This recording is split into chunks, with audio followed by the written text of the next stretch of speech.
So the aim of this webinar is to gather support and consensus for various projects to advance pharmacy career in Egypt.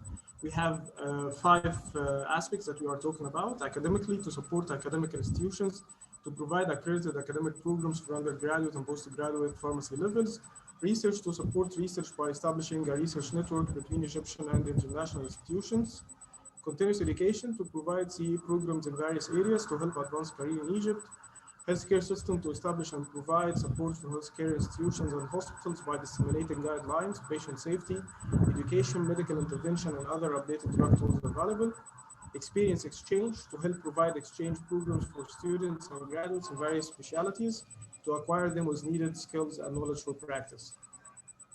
We are also aiming to form a global task force in Egypt by building a coalition of experts from various organizations and universities that could help steer this change, introduce various projects to advance pharmacy career, and follow up on the development of these projects. We would meet every quarter, every 3 months, to discuss these topics. Our mission at the Egyptian Foundation of Clinical Pharmacy, we are the national clinical pharmacy organization and the only regional one. We are aiming to spread the knowledge as well as awareness of clinical pharmacy academics, practice, and research through advancing the knowledge of healthcare professionals dealing with various drug-related aspects. We have 6 committees: academic committee, healthcare system committee, continuous education, research, exchange, awareness. We started in 2015. In 2015, we got recognized under Egyptian law as an NGO. In 2018, we had our first annual meeting. Future pharmacy education and clinical practice. We have 8 speakers from the United States, from ACCP, ASHP, PBS, AACP, ACPA, and University of Minnesota and University of North Carolina. We have a lot of international collaboration with a lot of organizations and universities around the world. We have postgraduate research exchange program, international students exchange program for Minnesota students. We are establishing a research network coalition between Egyptian and international research center. We have a clinical pharmacy academy. Our participants today are Dr. Catherine Dogan, FIP CEO, Dr. Stephen Eccles, Associate Professor, Vice Chair of Graduate and Postgraduate Education, PACE, Associate Director of Pharmacy, University of North Carolina Hospitals, Vice Department Chair, Interim Chair, PACE at the University of North Carolina Ishmael School of Pharmacy. Dr. Scott Knorr, Executive Vice President, CEO at the American Pharmacists Association. Dr. Andreas Solz, the Director of Finance at EAHP, the European Association of Hospital Pharmacy. Dr. Douglas Shacklehoff, Senior Vice President, Office of Pharmacy Practice Advancement at the American Society of Health System Pharmacists. Dr. Alex Chan, Immediate Past President at ISO, the International Society of Oncology Pharmacy Practitioners. Dr. Stephen Sterbold, the Assistant Professor at the Virgin University Brussels, VUP, also the Secretary of the European Society of Clinical Pharmacy, ESCP. Dr. Jody Malhorta, the Director of Practitioner and International Development and an Associate Professor at the University of Colorado School of Pharmacy and Pharmaceutical Science. Dr. David Holford, Professor in the Department of Pharmacotherapy and Outcome Science, member of the Center of Pharmacy Practice Innovations and Director of International Programs at Virginia Commonwealth University. Dr. Alan Lowe, the Professor of Pharmacy Practice and Director of International Clinical Pharmacy Education at the University of Illinois Chicago College of Pharmacy. Dr. Sandra Steller-Oporis, a Clinical Associate Professor in the Department of Pharmacy Practice at the University of Illinois Chicago, UIC College of Pharmacy. Dr. Ralph Altier, who is Professor and Dean of the University of Colorado School of Pharmacy and Pharmaceutical Science and Fellow of FIP, current FIP Head Chair. Shirley Milanti, who is current President at the Young Pharmacist Group at FIP. Every speaker will get 5 minutes to present about his or her institution and his or her views on the topic. FIP Awards will provide guidance at the beginning. A discussion will be opened, moderated by Dr. Catherine Dogan and myself to answer the following question. Each speaker will have 1 minute to answer each question, which was sent to you before by email. At the end, the final remarks will be summed by the moderators on how to move forward, gathering all opinions from all speakers. A paper on transforming pharmacy career in Egypt will be announced later, will form the way forward, and the global task force with defined duties and responsibilities will be formed to follow up on this change led by FIP. The findings of this paper could be published in scientific journals of the participating organization. And now I hand over to Dr. Catherine Dogan. Thank you very much, Mahmood. Lovely to see everybody, and really what a rollercoaster few weeks we've had at FIP. Next slide, please. So all of you will remember that last week we announced a recognition of the entire profession across the whole week, culminating in the 10th World Pharmacist Day last Friday, 25th of September. And this was the third week in our virtual conference that we held. I'm sure many of you have had a lot of experience of the virtual Congress world, and all we can share with each other is that it may not be so face-to-face intense, but it's definitely not a relaxing experience. So anyway, just to say that we were in touch with Mahmood, and he wanted to continue the theme of World Pharmacy Week into this week with this event.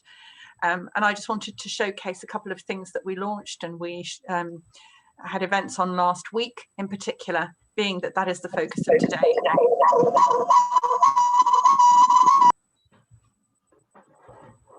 Next slide, please.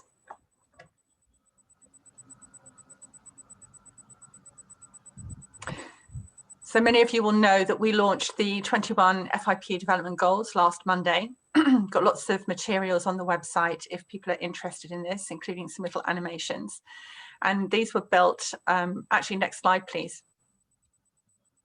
These were built on the culmination of work that had led to the launch of the FIP workforce development goals for the pharmaceutical workforce, which were launched in 2016 at the Nanjing Congress.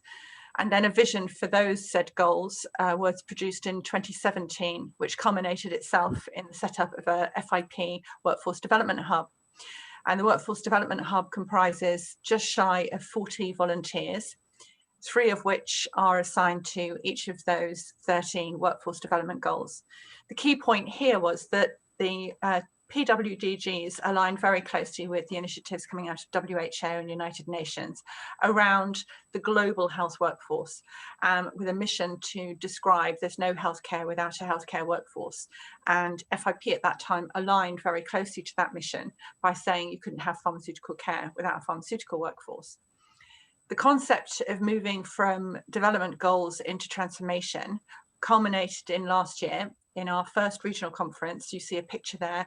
2019, we held our first regional conference for the Eastern Mediterranean region, which was held in Amman in Jordan. And there we signed a memorandum of understanding with the Jordanian Pharmacists Association to do with workforce transformation. Since then, we've undertaken a second workforce transformation program with the Indonesian Pharmacists Association, the IAI, and that was signed in Abu Dhabi last year at our Global Congress. All of this led us to believe, following the Astana Declaration in 2018, that we needed to broaden these goals and we needed to expand and extend them so that they covered science, practice and education, which led us to develop and launch the 21 FIP development goals last week. Next slide, please. As I've mentioned, it's a global imperative for us to unify under this one fit mantra that we've developed, to bring science, practice and workforce and education together into one transformative framework for our members and the wider profession. And together with the existing goals, we believe that you build on what you have, you never start from scratch. This fulfills the mantra I was mentioning earlier on, that we can have no pharmaceutical care without pharmaceutical workforce, and we can have no pharmaceutical care without a sound scientific foundation for the next decade. So the 3 elements really fall together very neatly here. Next slide, please. What are we aiming to do with this? Well, alongside concrete and apologies, that's a very, very small text in the subtitle there. But alongside concrete and tangible mechanisms, we will provide tools and structures to facilitate transformation. We, and we can talk about this through the rest of the event, we will be working through our regional forums to identify regional priorities for those goals. FIP won't dictate which goals are the priority for a region or indeed for a nation. And then once the prioritization process has been undertaken, we can see which goals can be focused upon. FIP can provide mechanisms and toolkits and frameworks, or there may be member organizations who could support the transformation within that nation. And we also know that we need to collect data Without data, you have no evidence of change or transformation. And we have in our diaries, in our minds, a Health Ministers Summit in Cape Town in 2023. So we now, with these goals published, need to demonstrate some change, some impact across the 6 WHO regions against the FIP development goals under the banner really of prevention strategies, safety strategies, and management of non-communicable diseases. If we have the data in place, then colleagues, we can allow member organisations to compare country with country, to identify services that exist in one country and how they might adopt and adapt in theirs, and so on and so forth.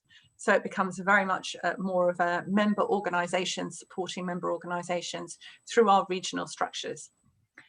We then set up these national transformation programs, such as the workforce transformation program we've set up in Jordan and in Indonesia, and these will provide the pathways for other countries. So I would envisage that Egypt will be taking part in a regional roadmap for the priorities that Egypt defines as important for them against those goals. And then through the needs and the prioritisation processes, we can see what the regional priorities are and also what the national priorities are. Next slide, please. I mentioned the Global Pharmaceutical Observatory. We held an event last week where we kind of refreshed this because prior to this, we've got a lot of data which we collect.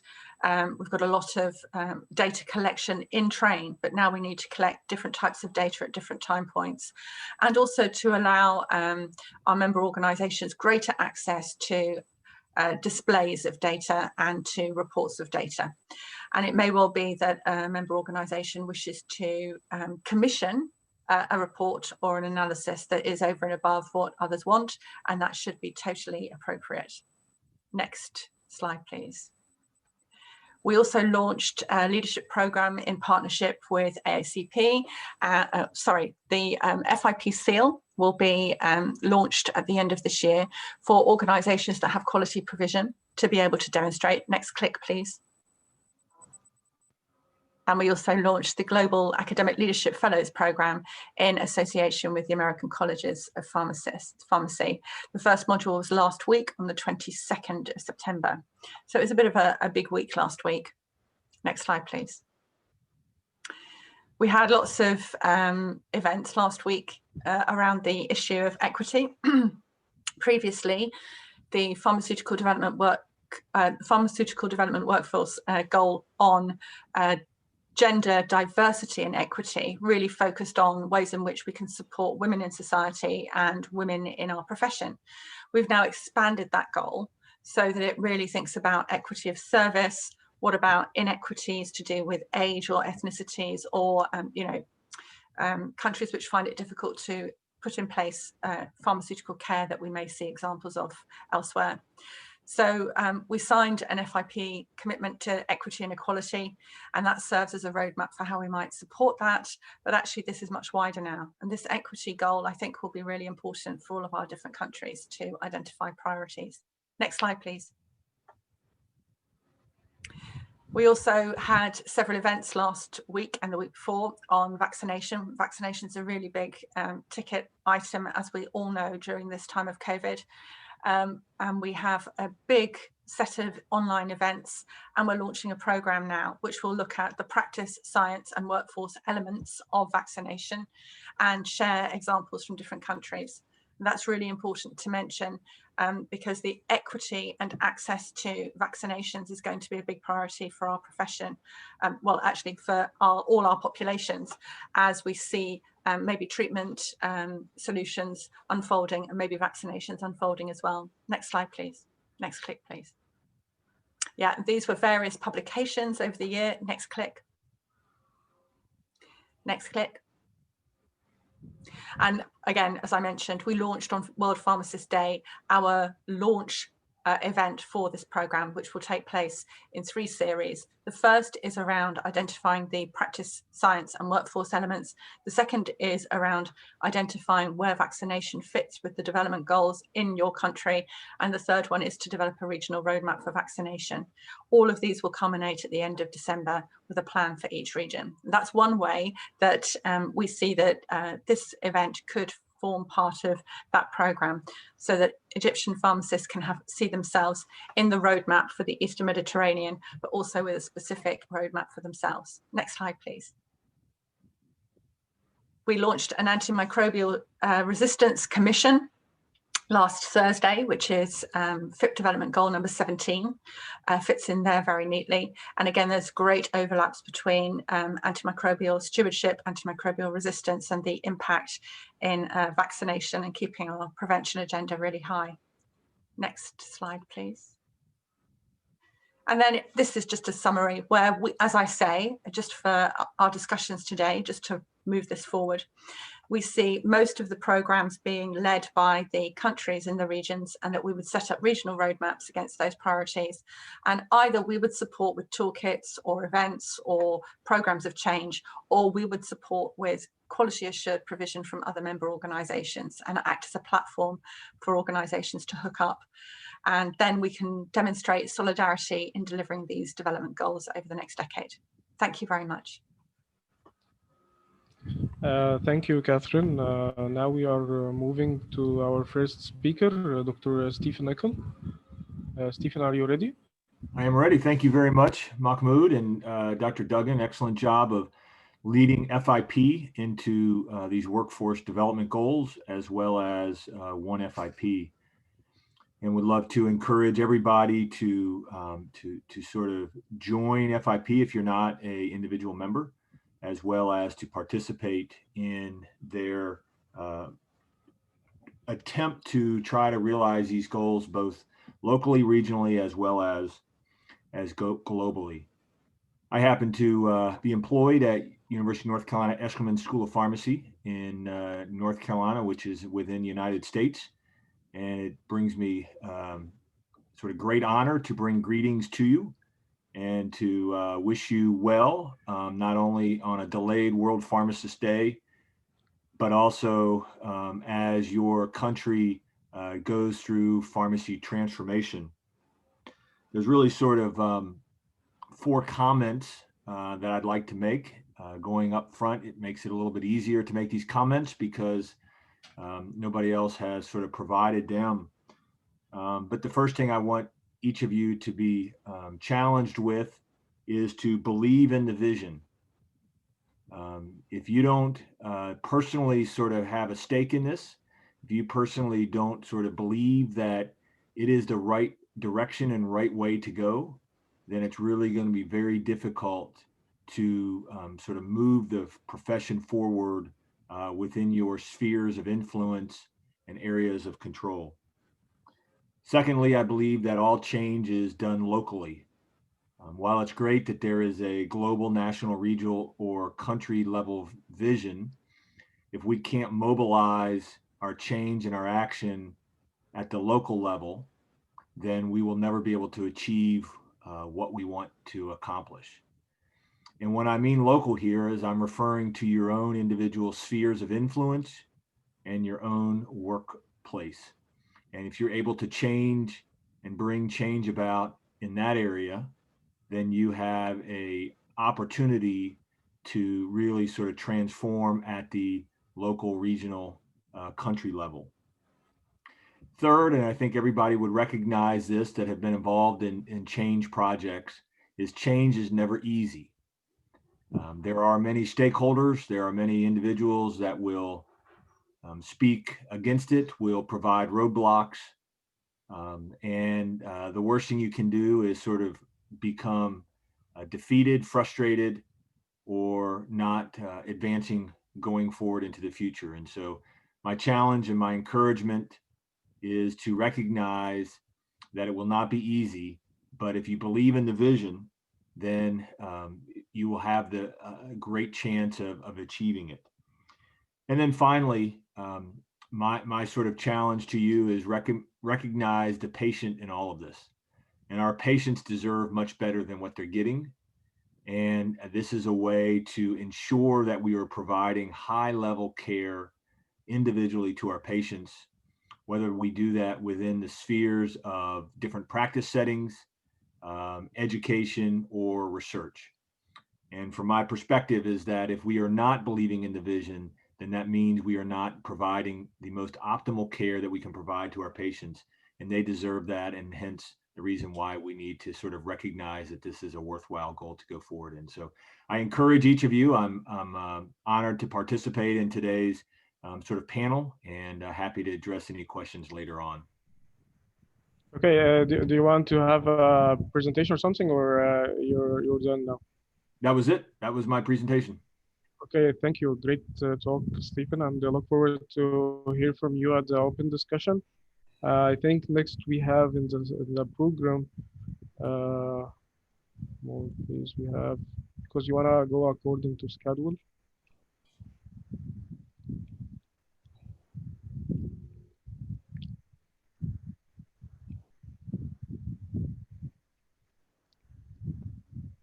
Yes, we have Scott Knorr. Dr. Scott Knorr is Executive Vice President and CEO at the American Pharmacists Association. Scott, if you want to start.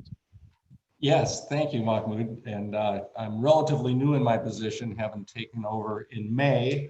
Nothing like starting a new job in the middle of a global pandemic, but I guess I can't feel sorry for myself because we're all in the middle of a pandemic. So I really want to wish you a happy World Pharmacist Week, my friends. It's very fitting that I'm speaking to you here today because pharmacy, as you know, originated in part in Egypt. So here I'm speaking to you from the APHA headquarters, which is the only privately owned building on the United States National Mall in Washington, D.C., the home of pharmacy in our country. And I'm going to show off a little bit here. So this is my view. I don't know if you can see it. That's the Lincoln Memorial. So our beautiful building is right on the National Mall. And I don't think you can see it over here because the blinds. Oh, there you go. It's the Washington Monument. Nothing like a good obelisk for our Egyptian friends here. So we really are the home of pharmacy here, and very excited to share that with the world. Let me make sure my camera's back on.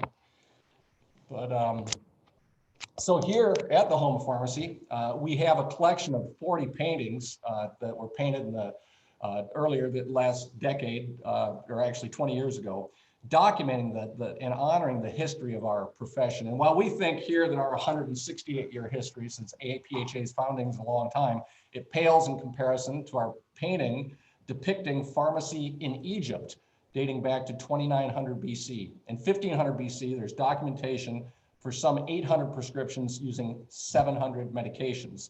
So pharmacy in ancient Egypt was practiced by those who were gathered and prepared medications. They were overseen by chiefs of fabrication, in other words, pharmacists.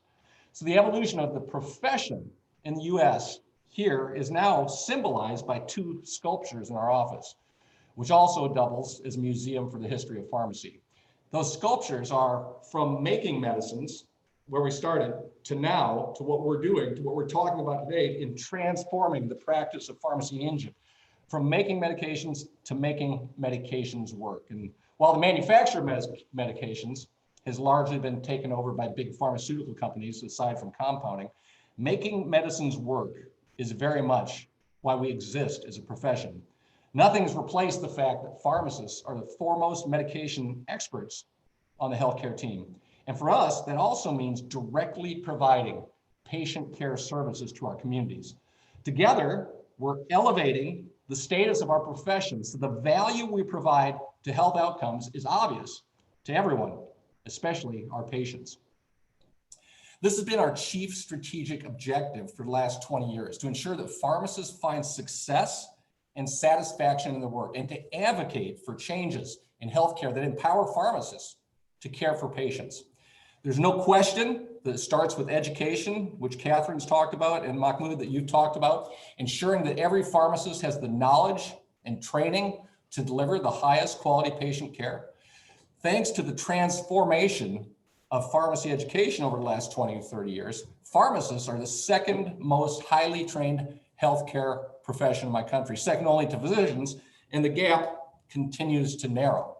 Residency training and board certification has also given us the experience and credentials necessary to demonstrate our value. But training alone isn't enough. To be recognized as the direct patient care providers that we are, we need to prove that our work adds value in terms of reducing overall healthcare costs and improving patient health outcomes. Fortunately, there's a very large body of evidence that supports this proposition. And the weight of this evidence continues to grow, not just from academic research, but from real world results in our communities where the patient care model has been implemented. In my country, there are legislative and regulatory hurdles to overcome. Every nation's circumstances are different. I don't presume to tell you how to navigate your own hurdles.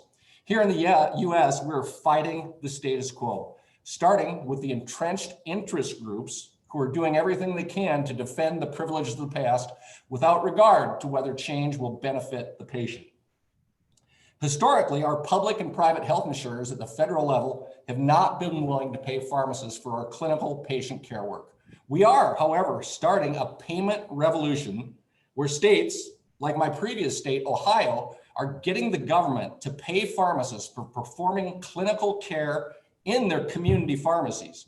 We're transforming payment models by demonstrating the value of community pharmacists. These circumstances may or may not be relevant to your experience, but we do share a need to think differently, as Stephen Eckel just said, and try new ways to achieve our patient care goals.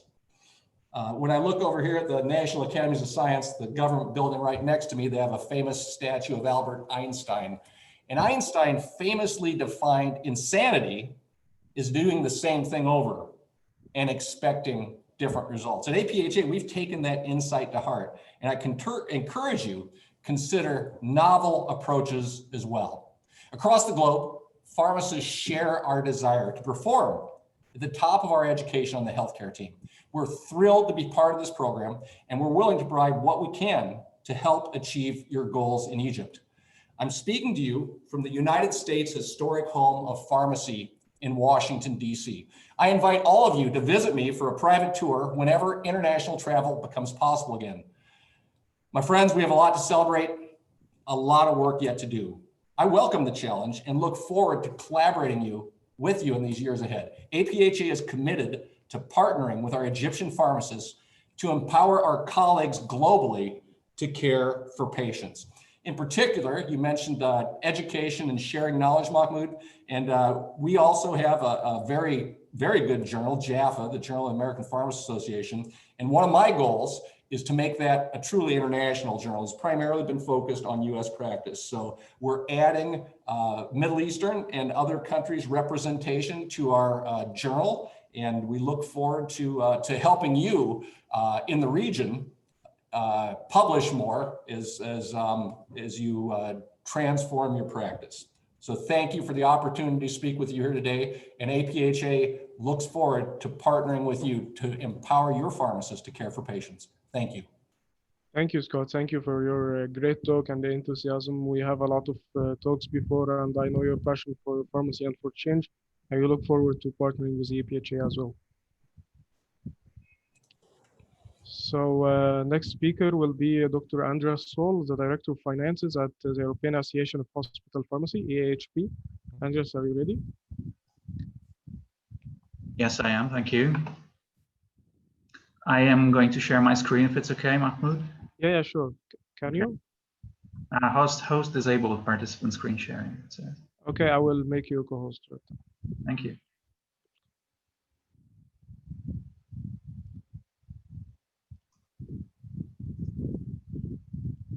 Okay. All right.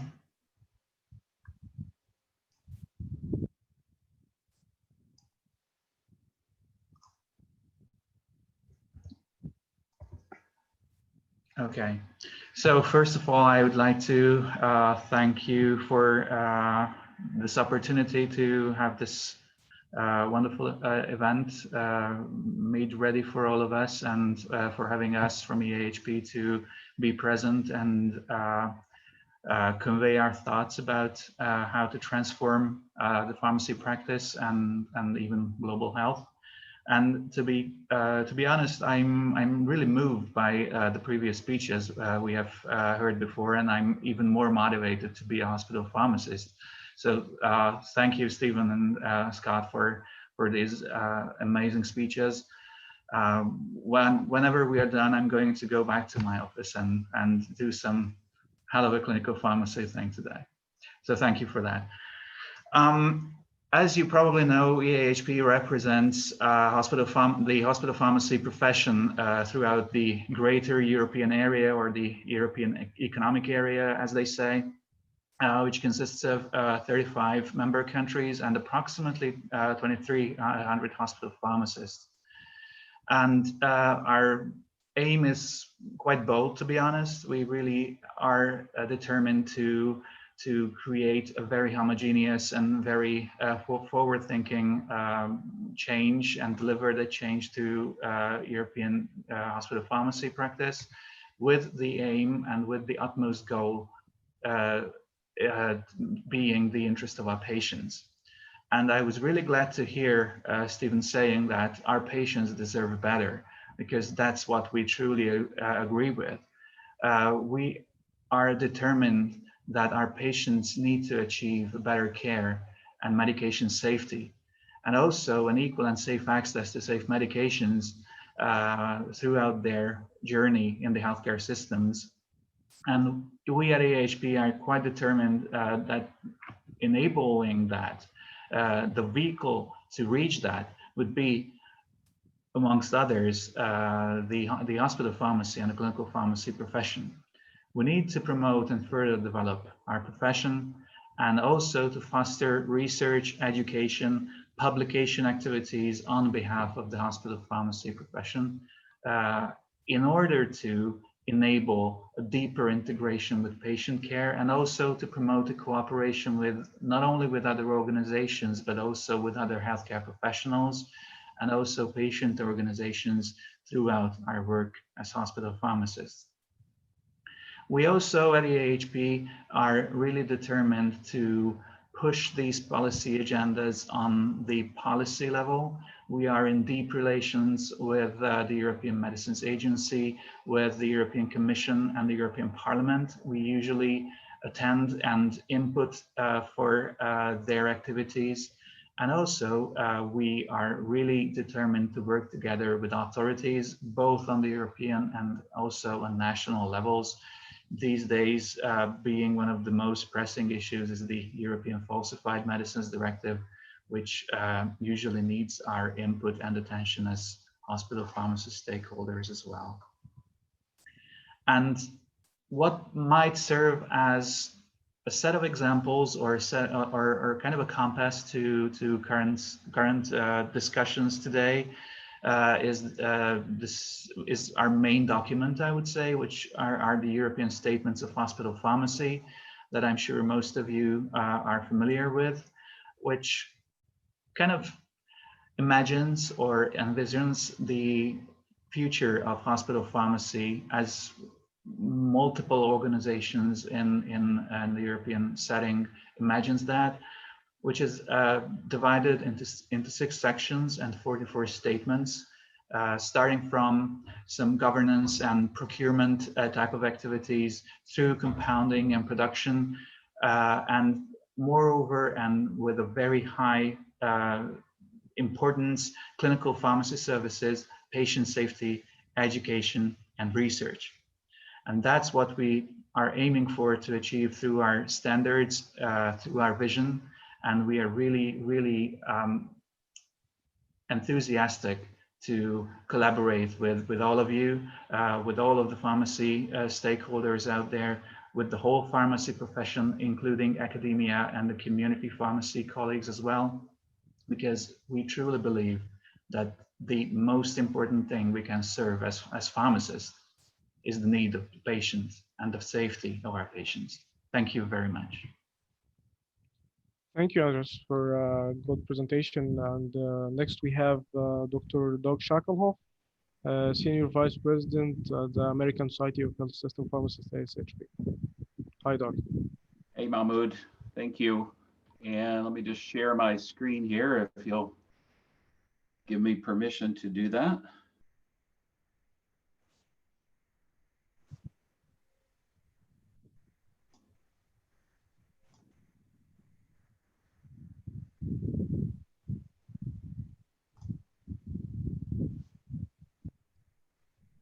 Okay, you can share your presentation.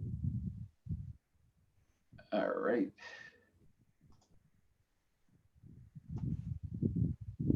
right. Can you see my screen? Yeah.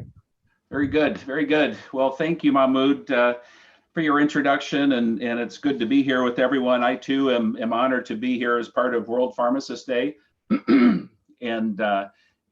think there is a lot to celebrate in pharmacy. There's always more to do, but again, very much to celebrate. And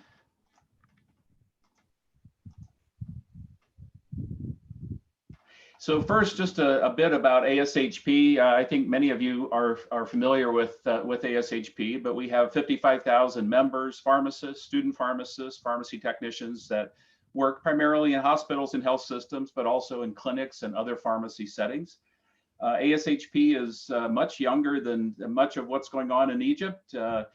79 years old, though. We were founded in 1942. We have an elected board of directors and officers, and we have over 200 staff, and we're located near Washington, D.C. and Bethesda, Maryland. And some of the core strengths of ASHP, leadership, publishing, meetings. Our mid-year clinical meeting is the biggest pharmacy meeting in the world. Advocacy, accreditation of both residency training programs and hospital pharmacies and specialty pharmacies, education, and of course, membership. So as the theme of this webinar and around World Pharmacist Day is really transforming pharmacy and transforming healthcare, I have just a few points to make. Transforming pharmacy in Egypt. A few suggestions. One is, and it's a message that we've heard from several of the other speakers, which I think is good.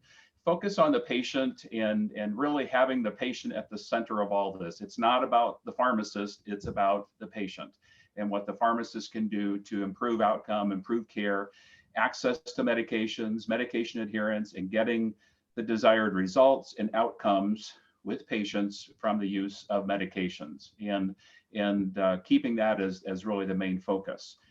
Some of the other recommendations as you look to transform pharmacy in Egypt, really further developing clinical practice models, looking at what pharmacists do in their practice, how do you advance that, getting buy-in to support pharmacists in those practice models, and preparing the pharmacy workforce for those clinical roles. Developing the pharmacy workforce is number 3. And again, we've heard it a few times from other speakers, but there's a need to do that. It's not only the pharmacy education and the curriculum, that's an important part of it, but also looking at pharmacists that are currently in the workforce. And then the 4th area is around safe medication use systems. So all aspects of the medication use process, certainly, but looking at policies and looking at how medications are prepared and dispensed and made available. So I'll talk more about some of these. So developing clinical practice models, these are intended to be very practical and very pragmatic recommendations, but clearly pharmacists should be in direct patient care roles. They should be part of team-based care, and prioritizing services where pharmacists have clinical involvement based on need. So the degree of medication use in the area, the complexity, and really trying to have pharmacists at the bedside and much more involved in patient care areas as in a clinical practice model. Tracking how outcomes are improved and costs are lowered. And it's been mentioned earlier, there's a ton of evidence that's been published around what pharmacists can do, but you'll still need to be able to show that in Egypt, as you put pharmacists into these different models and different roles, to be able to show the benefit that they can bring. So being able to track that, but also identifying champions and seeking buy-in to be able to make this change. And as was mentioned, all change is local. Having the global input and advice is good, but it really needs to happen locally. It needs to happen in Egypt. Developing the pharmacy workforce. I put this up as a grid that is often used to describe how pharmacists are trained and how they maintain their competence in the US, but really this could apply to many different settings. So it really starts with education and goes all the way through pharmacy practice, but looking for opportunities for additional training. Some hospitals now in Egypt have residency training, which is a great step. And the bars at the bottom, or the boxes at the bottom, looking at continuing education, continuing professional development, and things like certificate programs or traineeships and things that can help develop pharmacists who are already in practice. And then, of course, board certification to demonstrate competence. And we know that Egypt it has many board certified pharmacists from BPS. And then the last point is around safe medication use systems. And again, being consistent with safe practices and medication preparation and dispensing, making sure that injectable medications are made in the pharmacy with pharmacist oversight. There's not a great extent of automation and technology being used in Egypt now, but when that's able to be adopted and utilized, it'll improve safety and efficiency. So striving for that whenever possible. Best practices and safe practices with medication use, and certainly establishing that culture of safety. So with that, I will end, and thank you, Mahmoud, and I look forward to the panel discussion in a few minutes.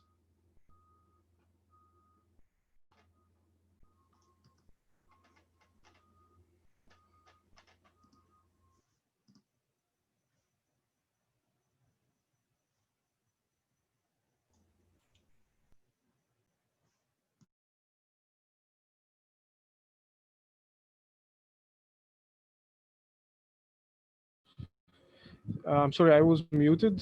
Thank you, Doug, for a great presentation. And now we move to Dr. Alex Chan, immediate past president of ISOP, the International Society of Oncology Pharmacy Practitioners. Alex, are you ready? Yes. Can you allow me to share screen? Thank you. Yeah, absolutely. Here you go. All right, fantastic. Well, thanks. Thank you for the invite for the International Society of Oncology Pharmacy Practitioners to present at this event. Here, I also want to congratulate everyone a World Pharmacist Week. This is really fantastic, and I like the initiative that EFCP is currently doing for us.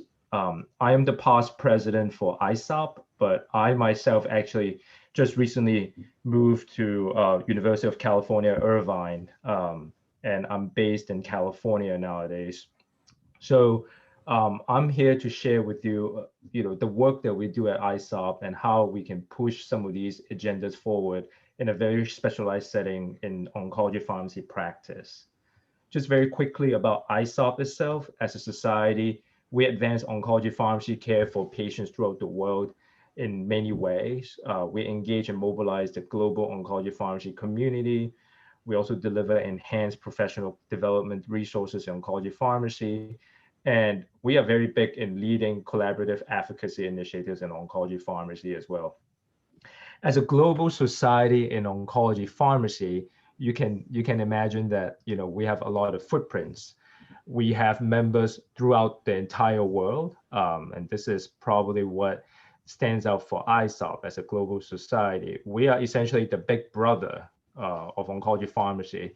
We work with all the national regional societies. So we work with national societies such as HOPA, as you guys probably know in America, CAFO in Canada, BOPA in UK, or even the Cancer Pharmacists Group under COSA in Australia, and many other groups around the world as well. And our presence is growing in many parts of the underdeveloped world. We are working very closely with many countries in South America, in Africa, and we started our regional meetings in those parts of the world as well. You can see that ISOP has footprints in many parts of the world. We started off in 1988 in New Zealand, and you can see the different countries that we've had annual meetings. Recently, we've changed into annual meetings. In the past, it was biannual. We were supposed to have our meeting in Seville next year, but we decided to push to 2022, and that's going to be our International Society Symposium that we're supposed to run on an annual basis. So hopefully things will be much straightened out by then, and we all are able to travel, and all will be all normal again. ISOP is a huge society with lots of things going on, activities-wise. We've got lots of committees, task forces. We have our journal, the Journal of Oncology Pharmacy Practitioners, with Barry Goldsbill as being the editor-in-chief. And the journal has been around for the longest time with an impact factor, very well published by Egyptian pharmacists. We also have our virtual journal club just came out, our 76th issue, so pretty amazing. And we also have joint membership schemes that we work with different societies that we're able to provide joint membership to national or regional societies that are interested in oncology pharmacy. As a global society, we recognize certain issues that are very important. The use of immunotherapy, although in the developed world is quite a norm for the last few years, but in many parts of the world, in Africa, in South America, this is still a growing area, especially recognizing what pharmacists really can do in these areas. So we are having task forces and looking into some of those issues.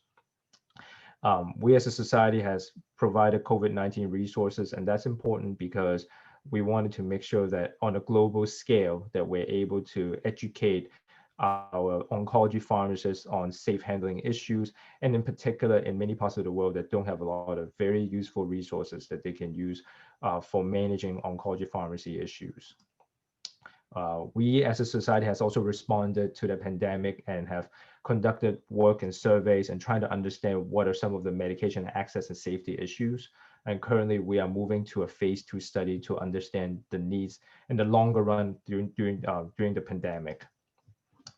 Biosimilars is also a huge issue that's around the world that again is influencing oncology pharmacy practice. We just recently put out our guidelines, a global position paper on the use of biosimilars as an implementation strategy wise. And we're also looking into a series of education and other things that we're currently doing to ensure that our members around the world are able to access resources for utilizing biosimilars in their clinical practice. And that's something that ISOP as a society is heavily pushing.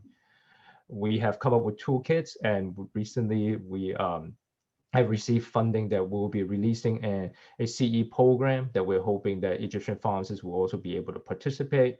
And that's something that we're looking forward in the next year or so. When we are not having a face-to-face meeting, hopefully we'll be able to provide more virtual education to many pharmacists who are not able to travel and able to learn at their own pace. We are also looking into having a biosimilars implementation sort of workshop, again, as ISOP sort of position in global oncology pharmacy. We wanted to make sure that we continue to provide education in this area for our members. Other things to look out for, and I think that's important, we do have our African Regional Oncology Pharmacy Symposium, supposed to happen in Ghana this year. This is our second, and we had our first in Kenya. And it was extremely successful that we were able to unite many of the oncology pharmacists within the Africa region. We hope that the Egyptian pharmacists will be able to participate in some of that as well. And hopefully, when the time is right, when we can travel again, this regional meeting will happen. The other thing that want our Egyptian colleagues to know about is that we do have our position paper for the role of oncology pharmacy in cancer team care, and that's a paper that currently under review by membership. So hopefully that will also be something that's useful for the Egyptian pharmacists. And of course, our very well-known ISOP standards currently are under update, and we have new chapters related to the standards, and we're hoping those can be released very, very soon. So I want to thank everyone. And again, visit our website at www.isop.org, or email me if you wanted to find more opportunities to be involved in oncology pharmacy with ISOP. Thank you, and happy World Pharmacist Week. Thank you.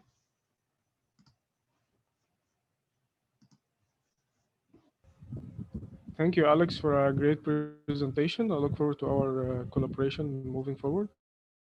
Thank you. Now we have Dr. Stephen Sterpot, the Secretary of the European Society of Clinical Pharmacy, ESCP. Stephen? Yes, dear colleagues, good day to all of you. And thanks for having me in this webinar. It's a real privilege. As Mahmoud just informed you, I am the current secretary of the European Society of Clinical Pharmacy. So we are a rather small organization, and by definition, we are focused on clinical pharmacy. Our members traditionally are either hospital pharmacists, but also academic pharmacists, and quite recently, and luckily I can say that also more and more community pharmacists. So we are in fact focusing on these three main categories of colleagues. And that's great because you really need this interaction between all these different branches of pharmacy to drive the profession forward. And this is also already a recommendation I would like to make here, how we can maybe tackle things in Egypt, because together you are much smarter and you learn a lot from each other.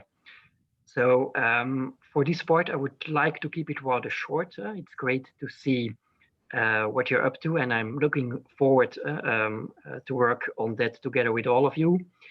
Would already like to wish you a lot of success with this part, and very thrilled to be in this journey. Thank you very much. Thank you, Stefan. Next, we have Dr. Judy Malhorta from the University of Colorado, Carter School of Pharmacy. Judy. Thank you very much. If I could share my screen. Yeah, one moment, please.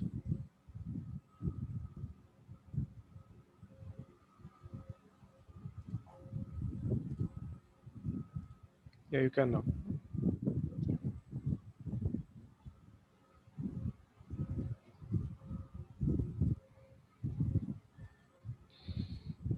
Well, thank you all, and I would like to echo what everybody else has been saying. It is an absolute pleasure to be part of this panel and joining everybody today and hearing all of the great things about pharmacy across the world. I'm here to share a little bit about CU, SCAG School of Pharmacy and Pharmaceutical Sciences. I am a faculty member here and the Director of Practitioner and International Development. So a little bit of background is, as we all know and we've been hearing today, there's an increasing desire for worldwide pharmacy education to prepare pharmacists to meet societal needs. And recognizing this, University of Colorado has made global outreach a priority. So I'm going to spend a little bit of time sharing about some of this outreach that we've done over the past couple years and hope to continue to do.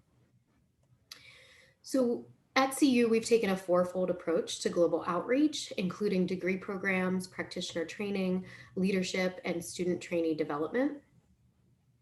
So for our degree program, CU has offered clinical pharmacy degrees for international pharmacists. So these are programs that are designed specifically for international pharmacists to help advance their degrees.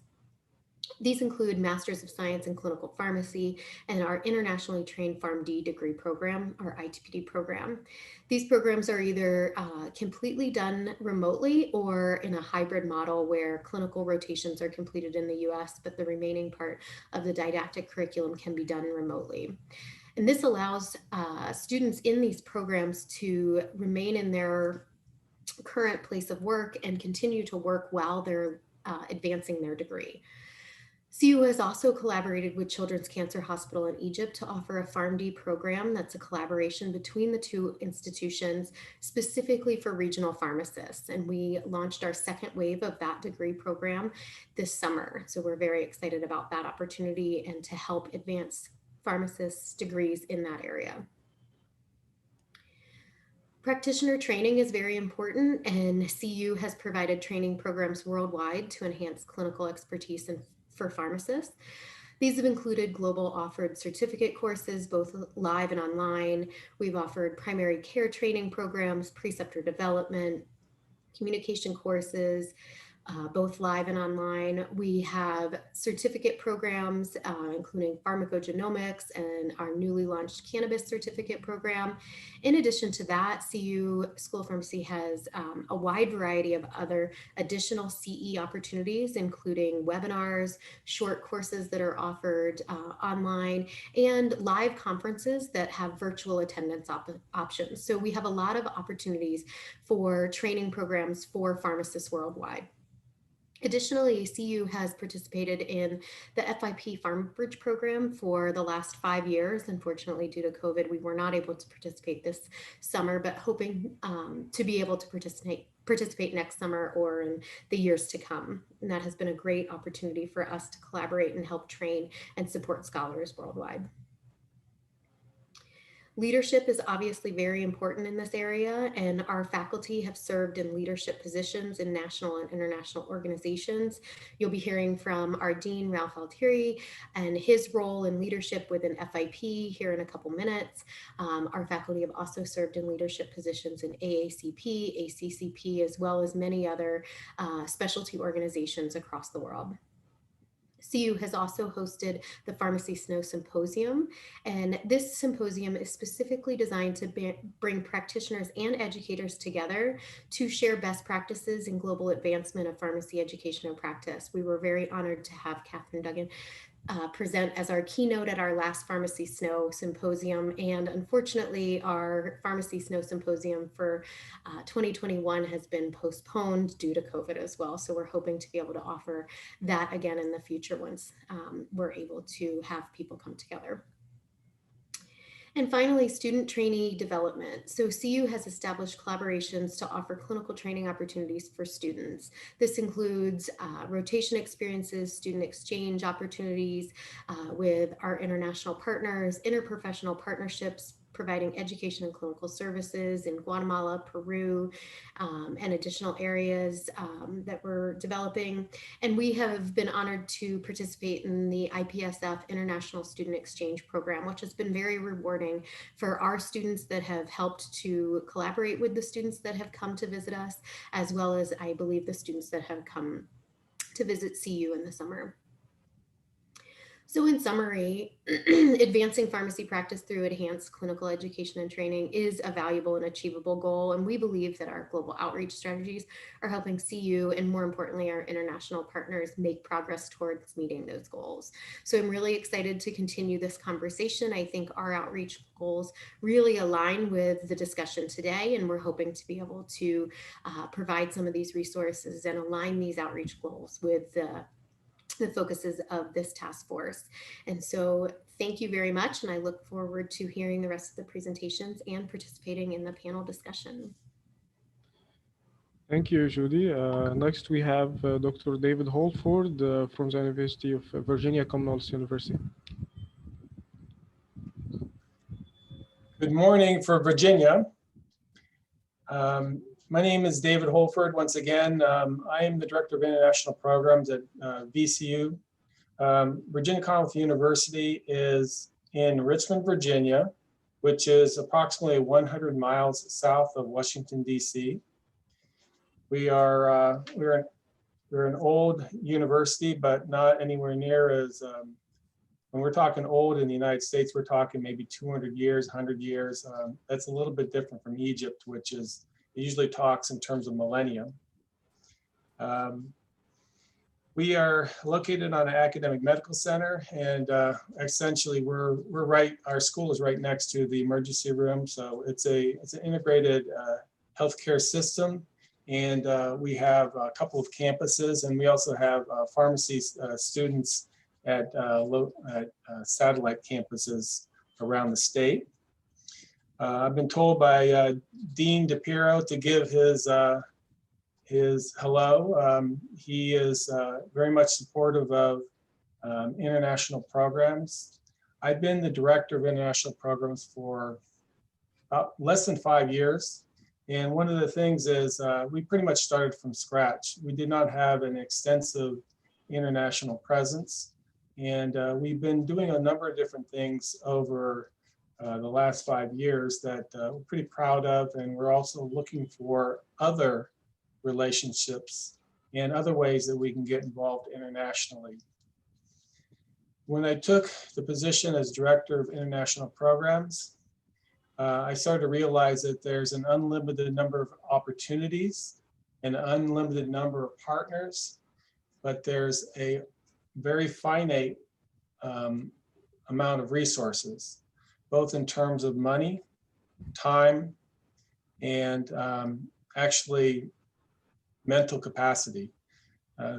We have to make choices in everything we do. So one of the things I've been trying to do is be very cognizant of the relationships we develop with different organizations.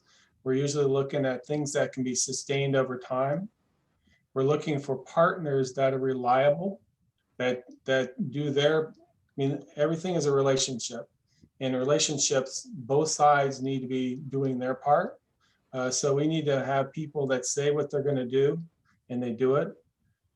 We have to have partners that communicate with us so we understand what their needs are. We also need to identify a way that we can make it financially sustainable, whatever we decide to do.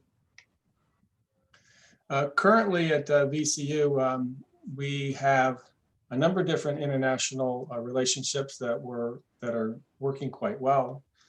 We have a number of different international fellowships. We have we're developing international residency program. We have a Bachelor's of Science in Pharmaceutical Sciences, which we are starting, and one of our key markets that we want to be offering this to would be international students. We take a lot of international students into our PhD program, and just a few into our PharmD program, which we would also like to increase that amount. But there's also barriers to being able to take students into the PharmD program. There's multiple barriers. We have exchanges of students, both through IPSF and also through APPEs. And they're constantly changing because the people that we develop a relationship, sometimes they leave and go to another place. And as soon as that occurs, we lost one of our resources and actually some of our rotations. And we also are doing, right now, we're working with Gulf Medical University and Ajman to offer essentially teaching their Masters of Science program. We're doing this because they're a good partner, and we are able to do everything distance-wise, which makes it very affordable, very easy, doesn't take a whole lot of extra time. And it's just a nice relationship we have with them. So if I were going to give some advice about transferring pharmacy in Egypt, you have to, I think the most important thing is to think about the business behind what you're doing. What's the financial sustainability of whatever you're going to do? I'm really very big into developing business models with anything we do, either within education or within clinical pharmacy. All of our students are required to do business plans for clinical services. The barrier to clinical services in the United States and almost anywhere in the world is not that we don't know enough or that we don't know the right things to do. It's that we aren't being supported financially through whatever system we're working within. Right now in the United States, there's only certain types of practice settings where pharmacists are paid to provide clinical services. We still, even though we keep fighting to make this happen, pharmacists are still paid significantly for drugs that they dispense. And from what I understand, the little I understand about Egypt, I think that's still the case there too. So I think it's important for people to understand the business of pharmacy to actually change pharmacy practice within Egypt. So one of the things that I'll have to stop with is that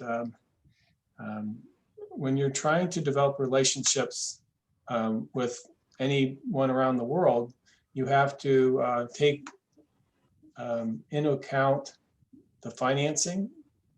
You have to take into account the expertise of the people, the amount of time they have available, the resources they have available, and you have to make it a partnership where you have to give as much to your partner as they provide to you. Because ultimately, it's a 2 or 3 or 4 way relationship. And people in the United States and around the world are very much interested in sharing and helping the advancement of clinical pharmacy around the world.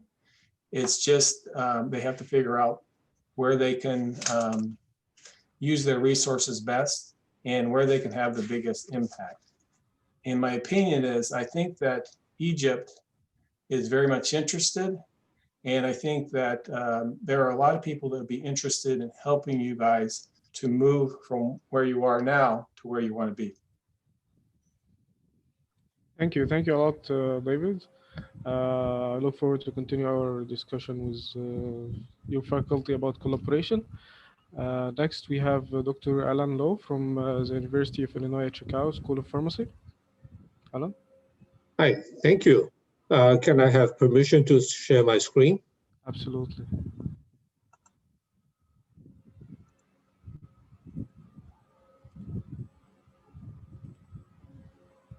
Yeah, you're set.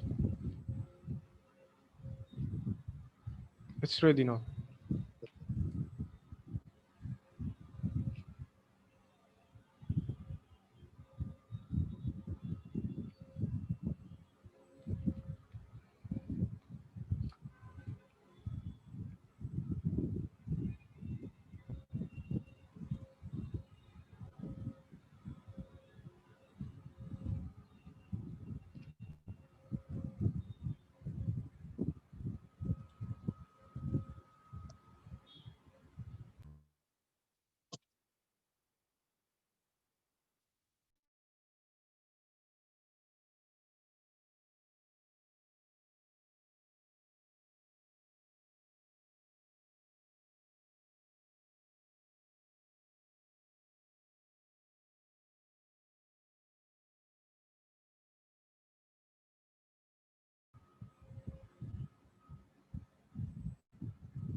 Alan, you can start if you want. Can you hear me?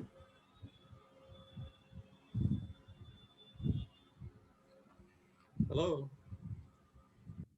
Yes, we can hear you now. Okay, good. Sorry for the delay. Thank you for the opportunity to be part of this webinar. The University of Illinois at Chicago College of Pharmacy has a long history of working with our global partners to advance clinical education practice and also scholarship. Actually, all these started about 40 years ago when Dr. Henry Menanzi was our dean. We work with our partners to facilitate the effort on developing academic degree programs, and also we help equip the necessary skills of clinical faculty, preceptors, and also practicing pharmacists to advance practice and also to teach.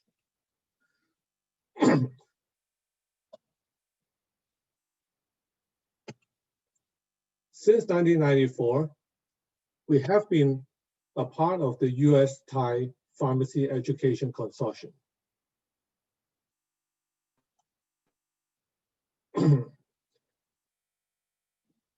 Basically, the consortium was set up with 8 Thai School of Pharmacy and also 9 other School of Pharmacy in the United States. And through scholarship from the Thai government, young faculty members came to the States to obtain doctoral degrees. And over the years, more than 120 came to the States to obtain doctoral degree. And you can see on the left-hand side are these early group of Thai faculty who obtained PharmD degree and also residencies and research fellowship in the States. And after they returned home, they made a lot of changes to education and practice. The pharmacy degree was changed from 5 years BS to 6-year PharmD. And then the pharmacist population ratio has been reduced substantially. And the role of pharmacists has been acknowledged and recognized by the Thai government.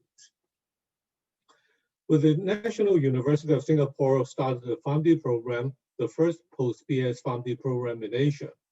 We work with them, share our experiences and curriculum details. We also help train their faculty members.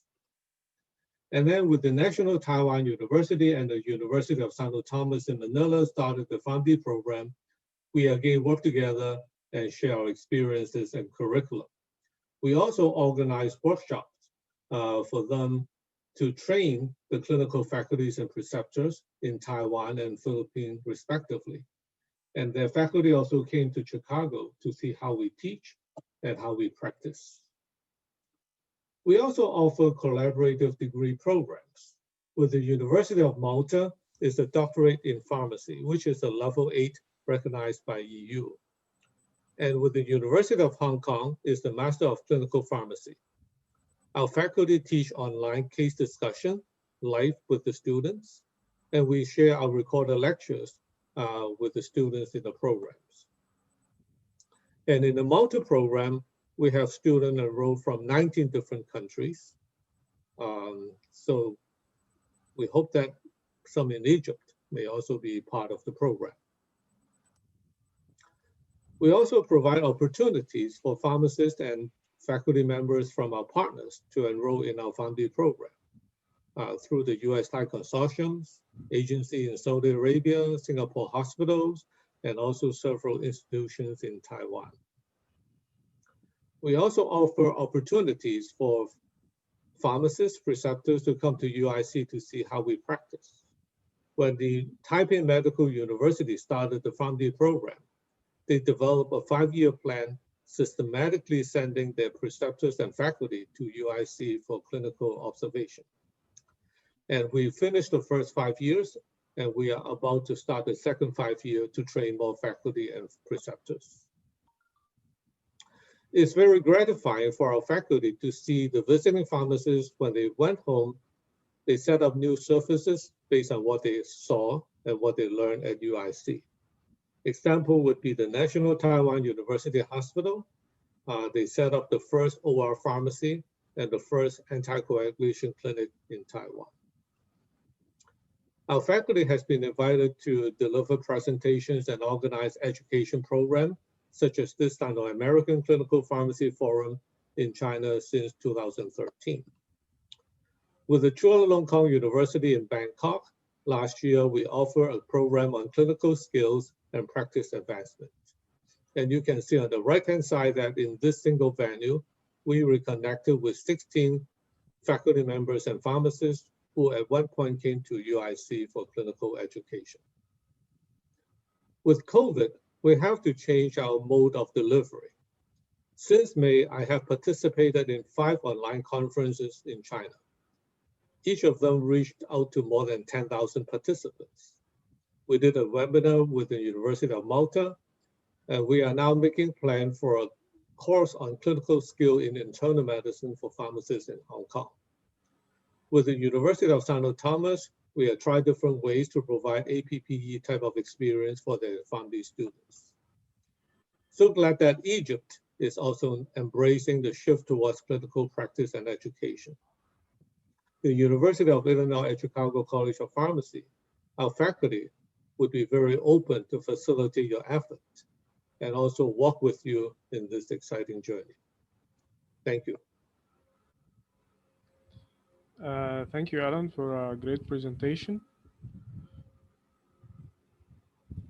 I think we were supposed to have Sandra Cellular next, but she couldn't get in. due to technical issues. So I think now we have Dr. Rolf Altier, Dean of the Faculty of Pharmacy at Scottish School of Pharmacy, Colorado University, and newly appointed chair of FibEd program.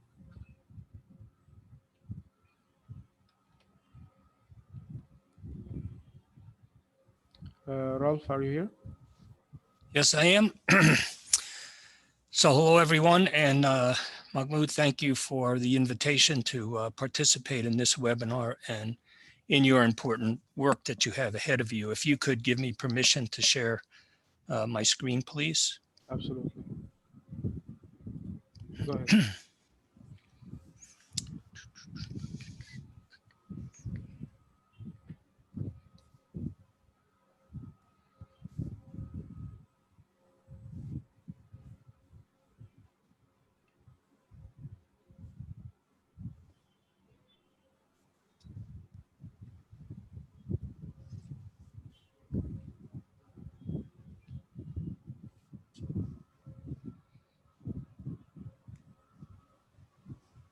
Be with you in just a minute.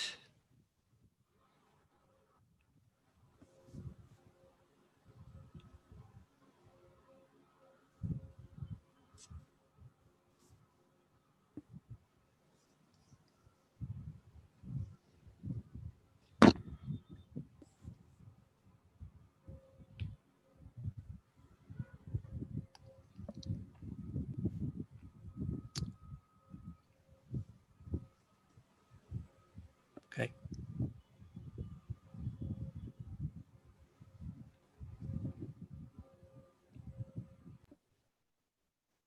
So Jody from my school at the University of Colorado gave you an overview of our programs, and I will focus on FIP education and the types of programs that FIP has, some of which Catherine alluded to already, that will help support, I think, the kinds of goals that you have for advancing education, clinical pharmacy practice in Egypt.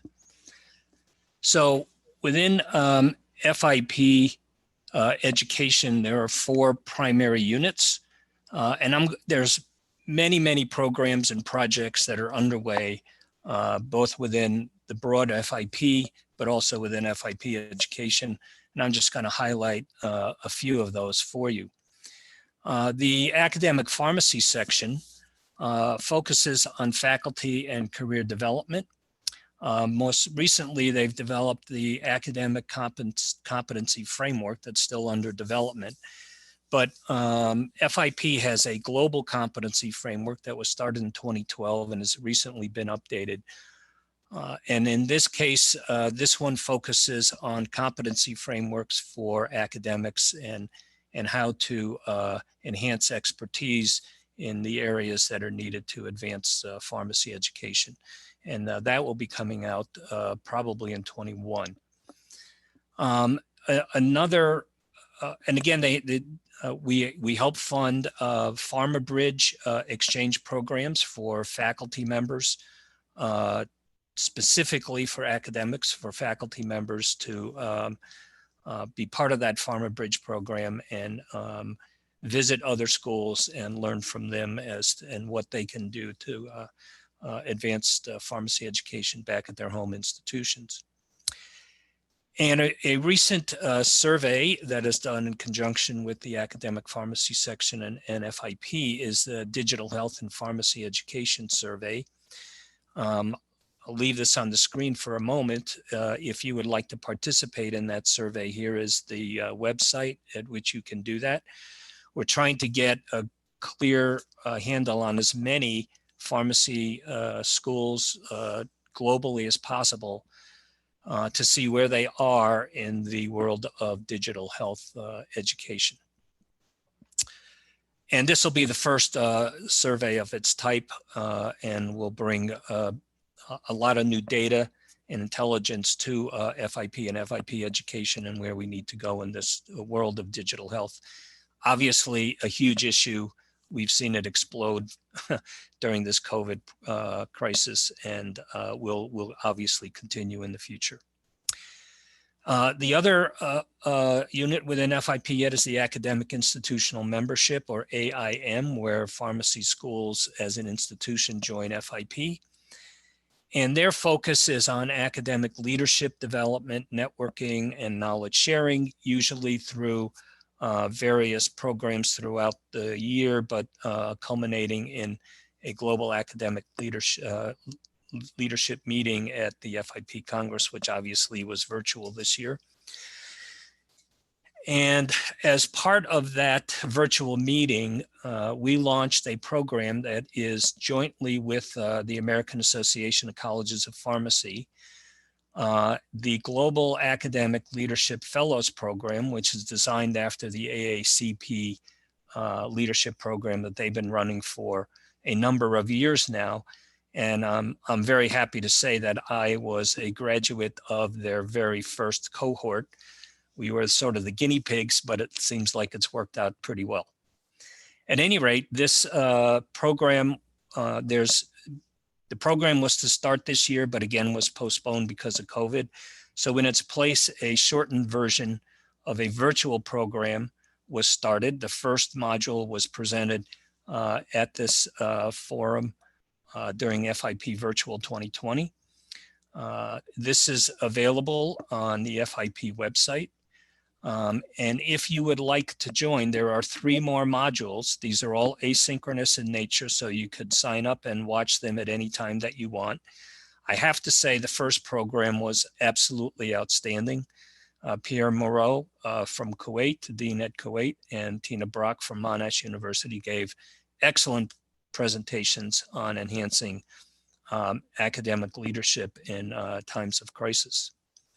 Again, if you'd like to register for this, here is the website here, aim.fip.org/GALFP.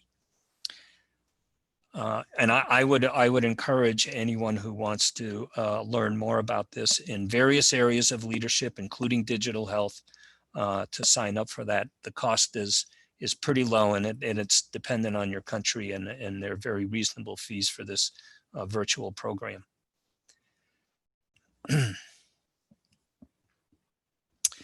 The other one is the UniTwin program, which is a global program and has started and is currently in Africa, the Center for Excellence in Africa for Advancing Pharmacy Education.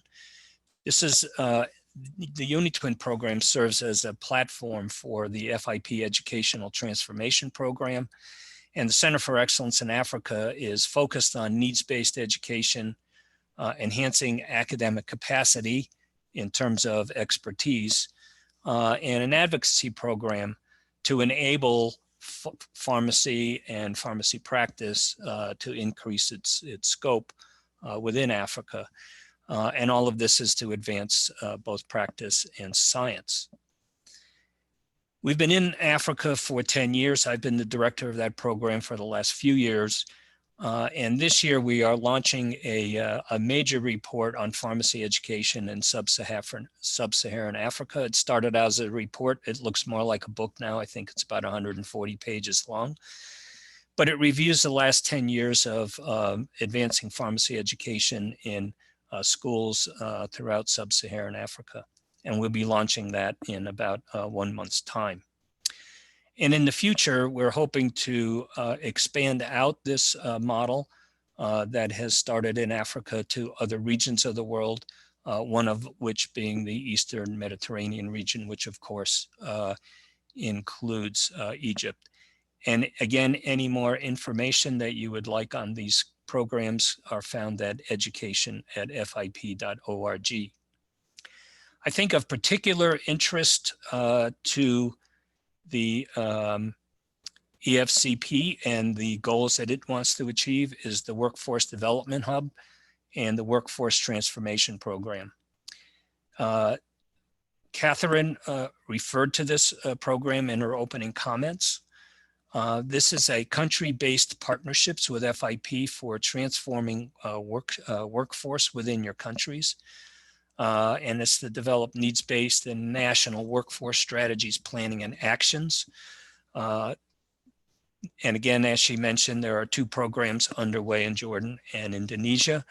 And FIP, of course, is looking to expand out this program.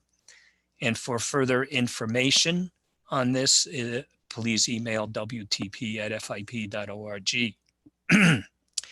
I think that is, I think it can be a potentially very important program for Egypt and the kinds of goals that you have going ahead.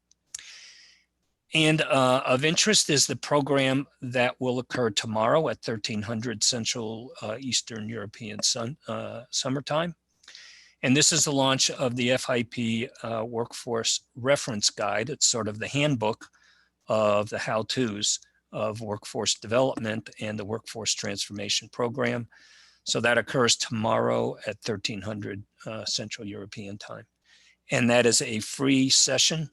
If you get on the FIP website, fip.org, and just go to FIP Virtual 2020, it scrolled all the way down to the bottom, and because this is the last program that will be provided, and you can sign up for free on the day that it is run. So just a short while before the program starts, you can just sign in for free. I think it'll be a wonderful program. I'll be in that. There are many, many other programs within FIP, and all of these can be found on the website of fip.org. Catherine alluded to some of those, and there are many others that provide tools, mechanisms, support programs for the kinds of things that you would like to achieve. And we all look forward at FIP to partnering with organizations and institutions around the world to advance pharmacy education, pharmacy practice, and pharmaceutical sciences. So thank you very much for allowing me to participate in this. Look forward to the panel discussion.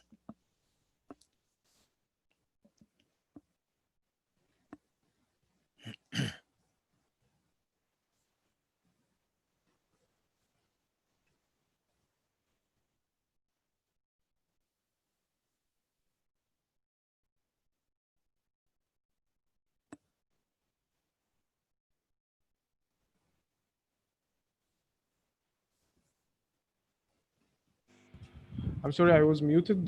Thank you, Ralph, for a great conversation and a great presentation. Of course, FIP Ed program and the work transformation program is one that is very important for us, and we hope that it could be an umbrella for all the projects that can emerge from this collaboration. Next, we have Shirley Melanti, the current president of the Young Pharmacist Group at FIP. Shirley? Thank you, Mahmoud. Is it possible for me to also do a screen sharing? I just have a few slides. Yeah, absolutely. Thank you. Yeah, here you go, guys. Thank you.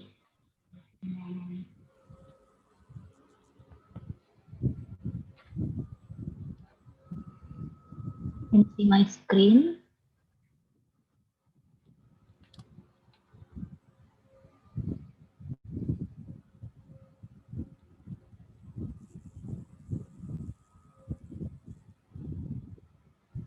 Can you see my screen? Yeah, we can see it. Okay, great. Thank you. Good day, everyone. Thank you very much, Mahmoud, for inviting FIP-YPG to join the meeting today. It is a pleasure for us to be here to be involved in the discussion of transforming global health with Egypt focus. I just want to share a bit information about YPG. So basically, for the young pharmacists, usually if you start, when you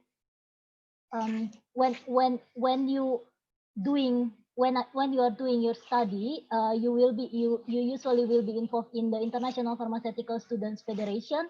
And then after that, you will need a platform, which is in this case, International Pharmaceutical Federation Young Pharmacist Group. And then after that, after your involvement in the FIP-YPG, you then can be ready to be involved in the FIP. So the FIP-YPG itself is basically a network of young pharmacists and pharmaceutical scientists within the FIP. So Catherine already mentioned, and Prof. Ralph also already mentioned about FIP. So we are basically a group under FIP for specifically for young pharmacists and pharmaceutical scientists. We are we were officially established in 2001, so we actually our year, I mean, we were like around 12 years old almost next year. And our objective is basically to facilitate the connection and networking of young pharmacists and pharmaceutical scientists within the FIP. And our mission is to promote the goals of FIP by encouraging the young members of the FIP to participate in FIP projects and activities.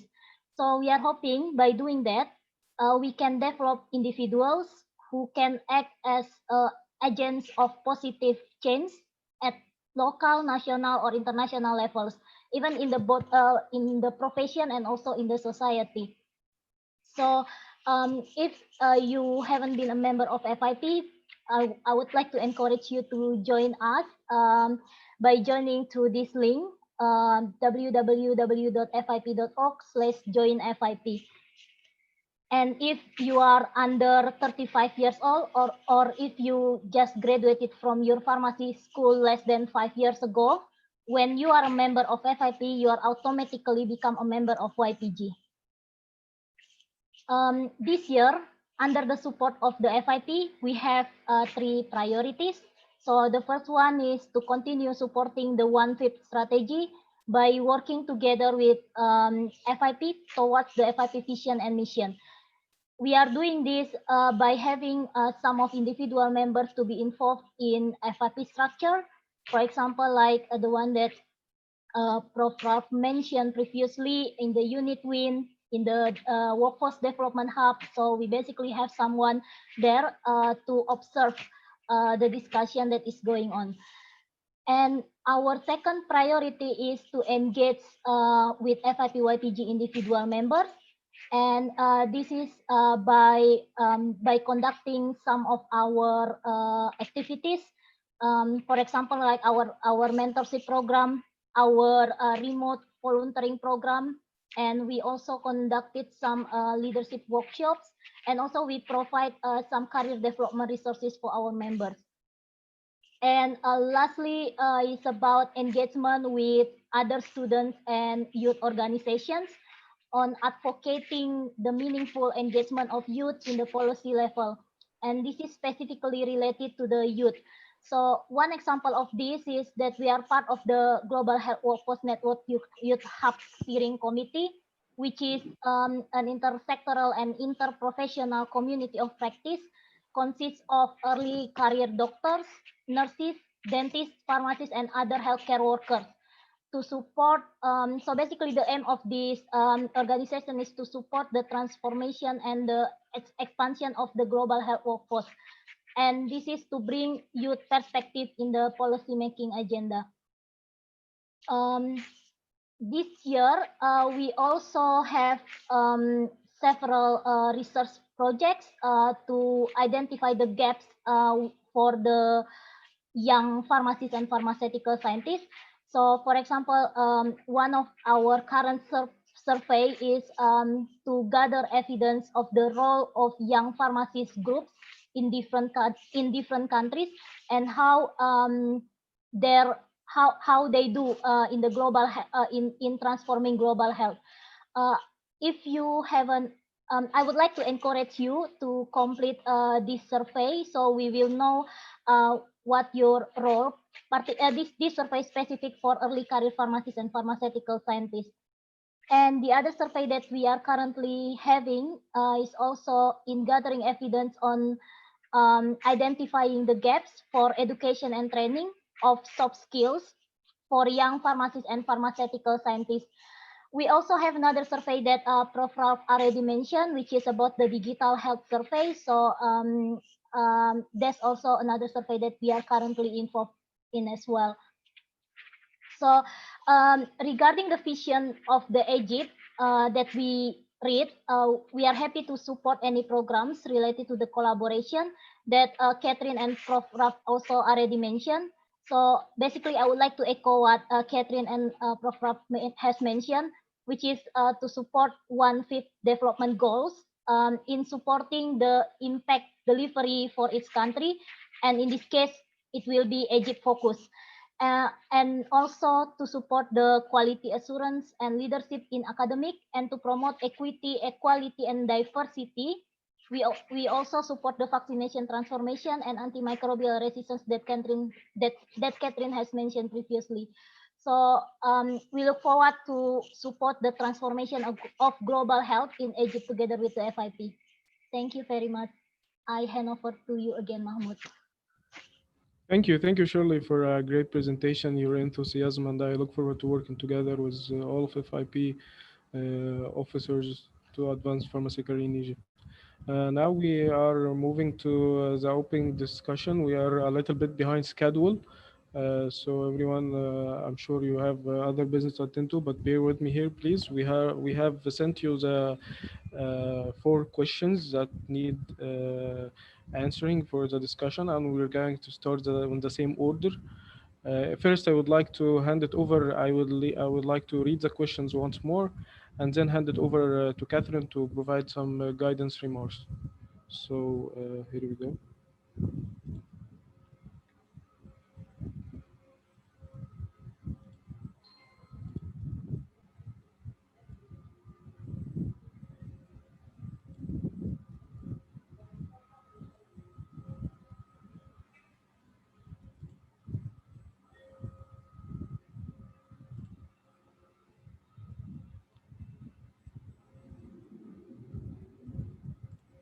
So the 4 questions are, first, how do you think we should start the transformation process? Second, which project do you think have more priority? Third, what are your thoughts on the global task force in Egypt and what should be its role? 4, how long do you think this transformation will take? What phases and what are the needs? I'm going over to Dr. Catherine Dogan to provide her remarks. Catherine. So thank you, Mahmoud. The way that we've learned from the workforce transformation process is that each member organisation or nation undertakes a bit of a prioritisation exercise. So they can identify which goal or which area of work to focus on. And it may seem at first glance that many are a priority, but this prioritisation exercise really, really helps. And so that's what I would recommend. I would recommend that each country undertakes a needs analysis. Now, given the goals were launched last week, the FIP-wide development goals, building on the workforce development goals, it may well be that these needs assessments could be undertaken within the next few months. I also suggest that we work very closely with other organisations in a country because that's shown to work really, really well. And then, dependent on the priority area or areas. So for example, in Indonesia, this was on early career pharmacists, but also advanced and specialist practice. Then you develop the subsequent project plan. You identify the subsequent project partners and the timelines and the resources that would be required for those programs. And to be really clear, colleagues, just to get our terminology right, global transformation will be what FIP leads through these regional roadmaps and these national transformation plans. And I think actually, Mahmoud, you're going through my slides just there, you would have seen that there was a plan for global organisation to produce tools, needs assessment processes. Then you might have a needs assessment undertaken by a country.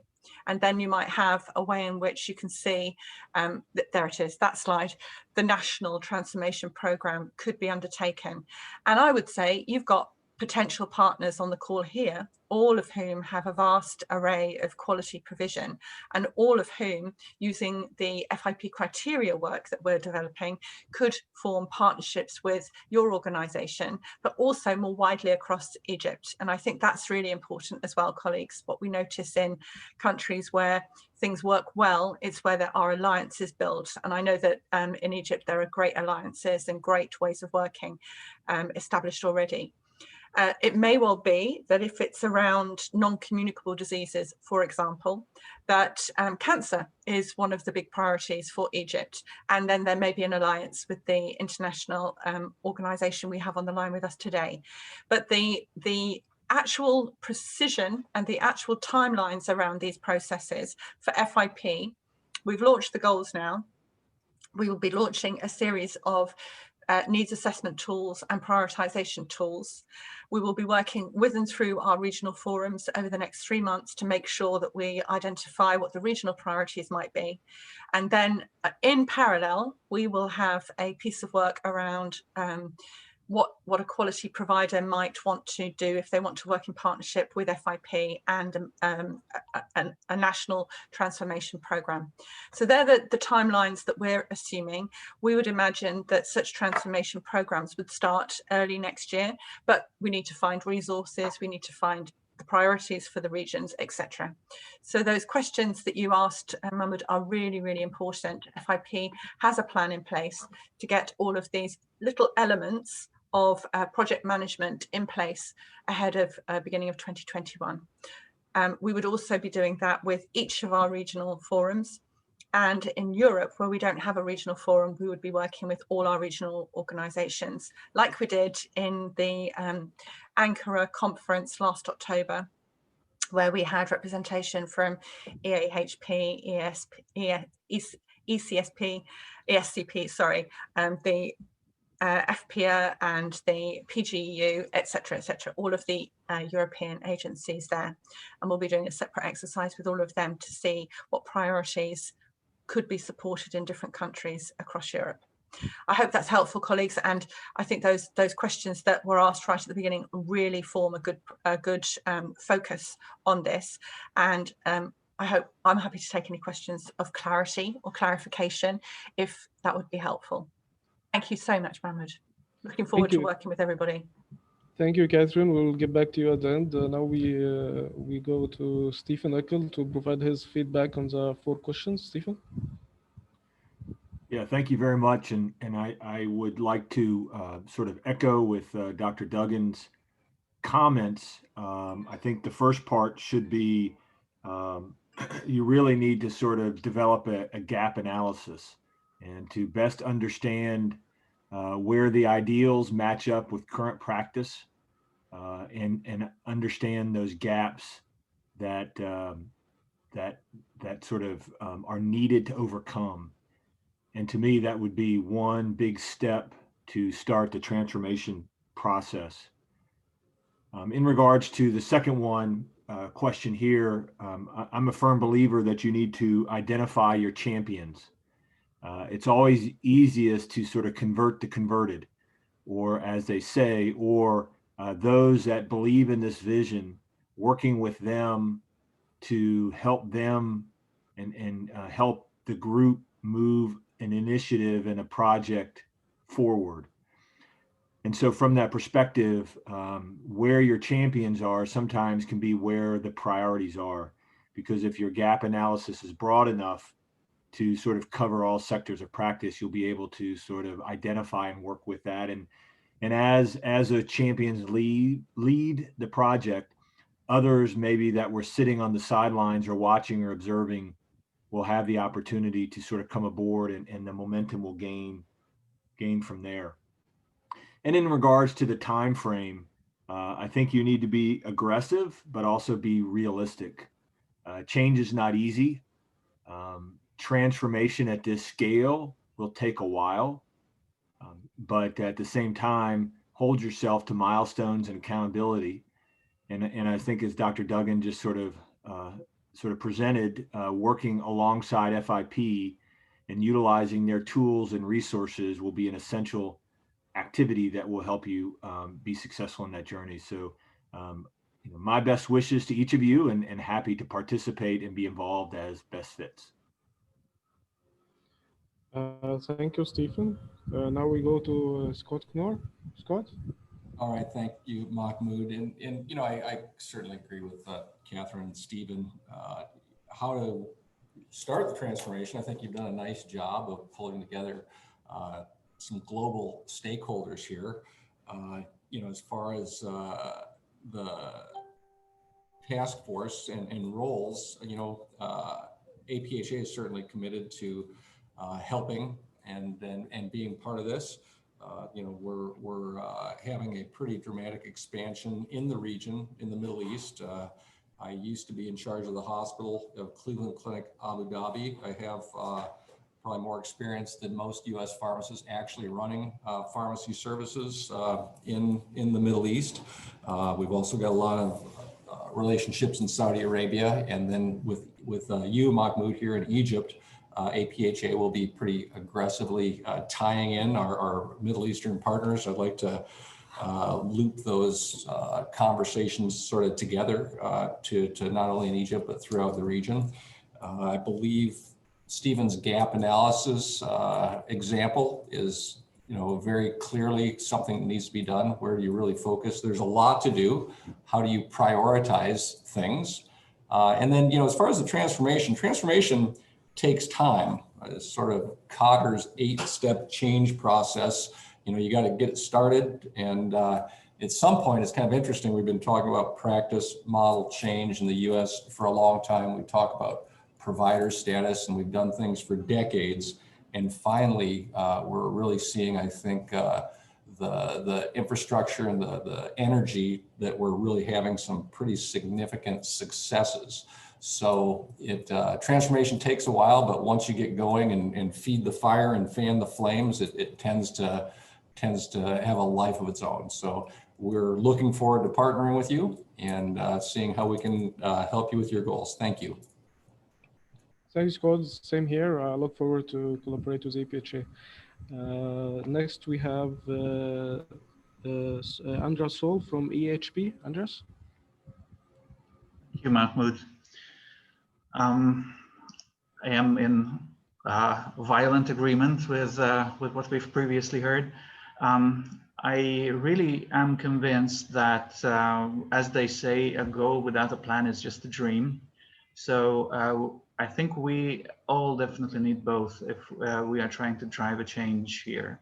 And it is becoming quite clear that the mission is a very crystallizing thing we are looking at, both for the global pharmacy profession, global health approach, and also for Egypt's local approach.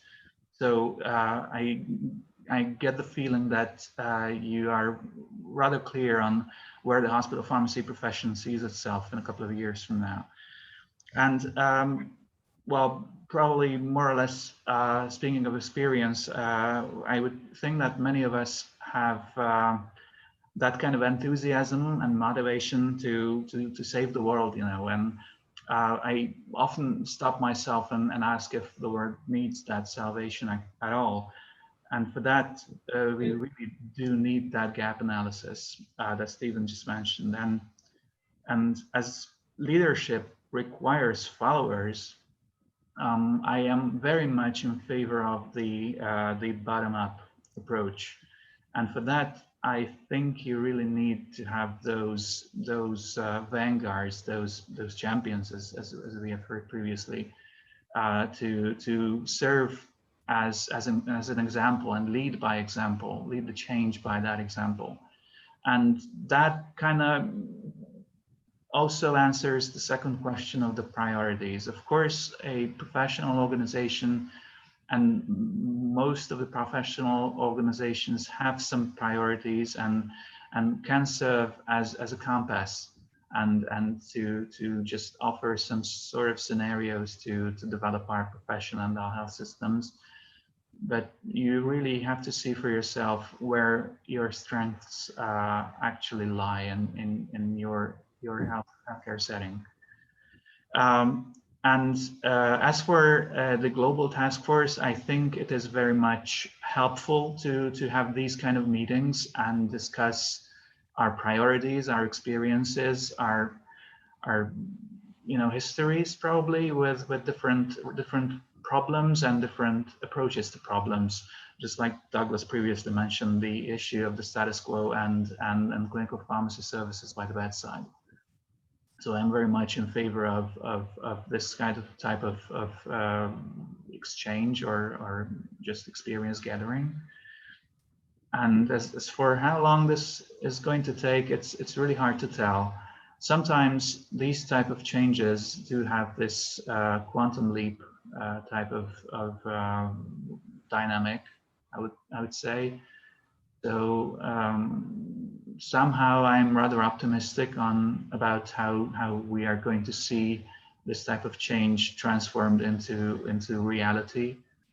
And while the COVID situation is certainly one of the most demanding things our profession has to face these days, I also think that there is an opportunity somewhere for us to show how and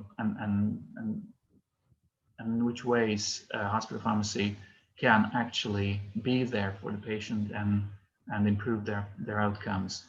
So I really am hoping for a quantum leap in the transformation.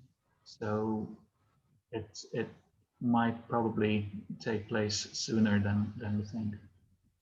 Thank you very much. Thank you, Andres, for a great answer. And next we move on to Dr. Shakalhov from ISHB. Yes, thanks, Mahmoud.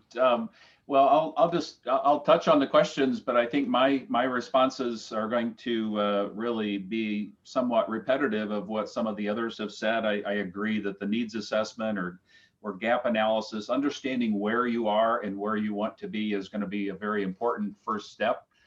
I also agree that having a vision and having a plan is going to be really a critical part of this. And so I think a global task force and having input on how that plan is developed is good, but it's really going to need to happen locally. And again, I know that's come up a number of times through the presentations today. All change will be local. In terms of the timing, you know, there's a quote that we often hear from Bill Gates. I assume it's a real quote, but he has said that we overestimate the change that can occur in 2 years, but we underestimate the amount of change that happens in 10 years. And I don't know that 2 years or 10 years are magic for Egypt and the transformation of pharmacy, but I think that having a plan, sticking with the plan, it may not seem like there's a lot of progress in the short term, but if you look over the longer term, I think you will see that change occur. I think that, you know, we've heard many examples today of resources that are available from FIP, many organizations, many universities. I would encourage you to really try to utilize those resources and many of the platforms that are available, like this one, that we may not have done, you know, a year or two ago. We would have thought more of live face-to-face meetings, but now this has really, I think, opened our eyes to many of the opportunities and things that can be done virtually that only will advance and accelerate what you're trying to do. So that's all the comments that I have. Thank you. Thank you, Don. Next, we have Dr. Alex Chan from ISOP. Alex? Hi, I'm going to keep this brief because I echo many of the comments that I heard for the last 20 minutes or so. But I do want to say, with ISOP position, because we are a lot more specialized in oncology pharmacy. So I think you will need to identify your champion to understand what exactly are the issues within the oncology pharmacy arena that you want to address within your country in order to start the transformation process. A lot of our projects that we are currently running within ISOP right now certainly would also fit into the agendas for Egypt. So for example, like how do we transform the role of an oncology pharmacist from just, you know, doing mostly safe dispensing of chemotherapy and anti-cancer agents to all the way to clinical as well as research activities. And I think it will be useful to have Egypt's sort of perspectives as well. And then some of the other medication related type of task forces that we are currently running, for example, related to biosimilars as well as immunotherapy. These are issues that are also very pertinent to obviously to the care of cancer patients in Egypt as well. And I think these are also global issues that we identify that are important for different parts of the world to be involved with. So I think the bottom line is you need to find the stakeholders, people on the ground, and have, so to speak, educational activities and start, putting thoughts together and say, well, okay, so what are things that you really need to transform in your local setting? ISOP has helped multiple countries to start this transformation process. Then this is started by just going to many of these countries and just start nesting people together and run meetings or so. We've done it in Chile, we've done it in Hungary, and then recently we went to Kenya. So we're hoping that, again, being able to be involved and help many of the countries to start this transformation process, to bring to where they want it to be in the long run. So I hope we can partner with Egypt on this process as well. Thank you. Thank you. I hope so too, Alex. From EASP, the European Society of Clinical Pharmacy, Stefan has left and he has sent remarks by email in a Word document. I will make sure to send it after the meeting. So next from Colorado University School of Pharmacy, Judy Malhorza. Judy. Thank you very much. I also think that I will keep this relatively brief because I agree with what the previous panelists have shared as far as process and priorities. I think we're off to a great start. You guys are off to a great start. Having this meeting today is the perfect way to start the transformation. In addition to the gap analysis, I think focusing on identifying strengths and challenges in the current practice and then using those strengths in whatever way that you can to address those challenges, I think is a great way to approach the transformation process. As far as priorities, I think I'm probably a little biased by my current position in education and academia, as well as in continuing education. And I think the priority should be placed on training both current and future pharmacists to be ready to practice in this advanced pharmacy career that is the future. And I think we need to train people and focus on training people to be ready to be the change agents for this transformation. So I think those would be where I would identify the priorities. And I think the global task force, I think the individuals, as Catherine had mentioned, that the individuals on this call have a vast experiences and training and knowledge, and utilizing them as mentors, collaborators, partners, whatever way possible to help achieve that transformation is going to be the key here in utilizing the task force and the roles of the task force. And finally, as far as how long does this transformation take, I would honestly say it should take forever, because I think our mindset should always be that we need to advance the pharmacy career. Yes, we have a specific goals and we need to have goals along the way, but I don't think that we should say that we are ever done transforming. Healthcare is always going to be advancing and moving forward. And if we don't continue to transform our profession and our education and our research to align with that, we're going to be left behind. So maybe the specific goals of this transformation may have a year, 5-year time frame, but I would say that transformation in general should be a lifelong thing, which goes into the lifelong learning and training and education that we need to provide the pharmacists in the area. So thank you all very much, and it's been a pleasure to be a part of this and to hear all of the panelists' thoughts on this. I think it's very important. Thank you a lot, Judy, for your thoughts. Next, we have Dr. David Holford from Virginia Commonwealth University.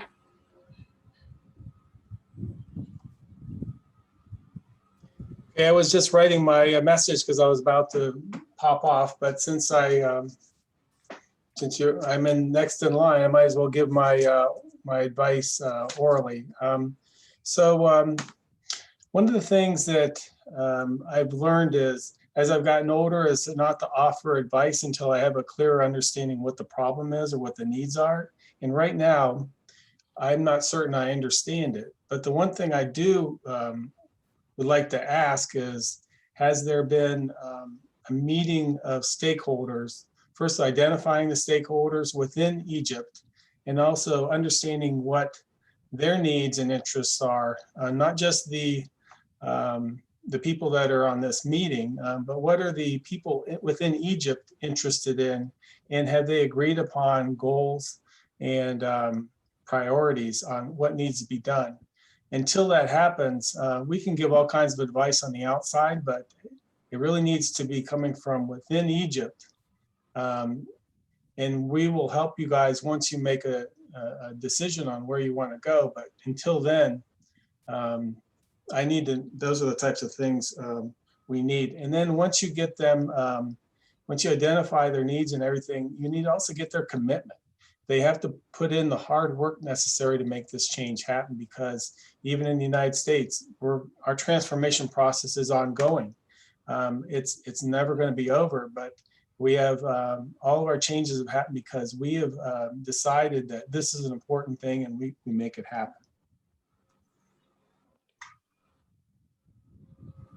Okay, thank you all, David, for your important remarks. Next, we have Dr. Alan Lowe from University of Illinois, Chicago. Alan? Hi. I don't want to repeat what has been said by the different speakers. Similar to Jody, I'm in education. One important element is to train clinical faculties and also preceptors. Teaching pharmacotherapy and clinical practice is not something that one can do reading a book today and go to teach tomorrow. It is important for faculty and preceptors to have active patient care. So they need to work in the hospitals or clinic or different healthcare settings. It is important for students to see how a clinical pharmacist functions in a real life setting, how to interact with the team, how to interact with patients. And so having a practice site would be necessary for students to see, to learn practice, and also to learn clinical skill. So this is what I want to say. Thank you. Thank you, great answer. Thank you, Alan. Next, we have Professor Ralph Altier, Dean of School of Pharmacy at Colorado University and FIP Ed Chair. So yes, like the last few, I agree with everything that's been said. It's been well said, and I think well thought out. I'll just add a few, I think, practical things to consider. One is utilize the FIP resources. There's a lot that are out there.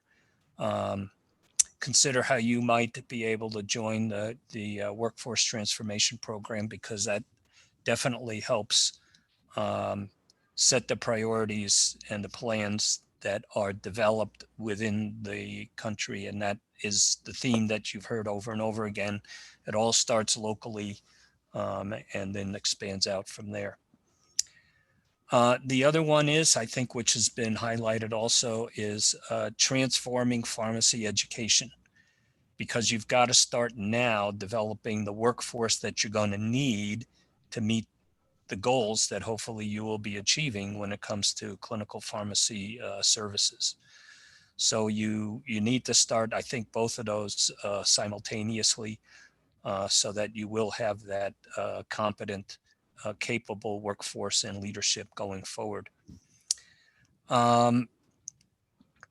So, and again, in terms of education and training, it's not just your students, but it's, for lack of a better term, upskilling your current workforce and finding the champions in there, as has been mentioned, getting them up to speed on what it is they need to do, and they can then be the leaders for others as well.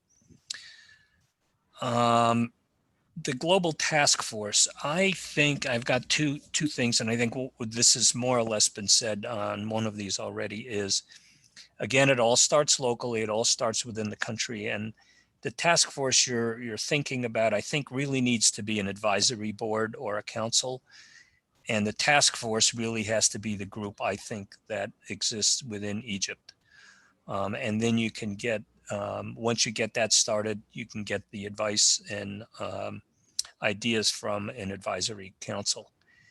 And the second point is, don't forget to have a good mix of people on both your task force and well, in particular on your task force, but I think also on the advisory board. You need to include experienced people, educators and pharmacists. but don't forget the young pharmacists and don't forget the pharmacy students, because everything you're decided is their future and they should have a voice in it. And both of those groups, YPG and IPSF, are doing great work in this area, these areas, and definitely include them. And in terms of how long it takes, I agree with the comments. It starts now and it never ends.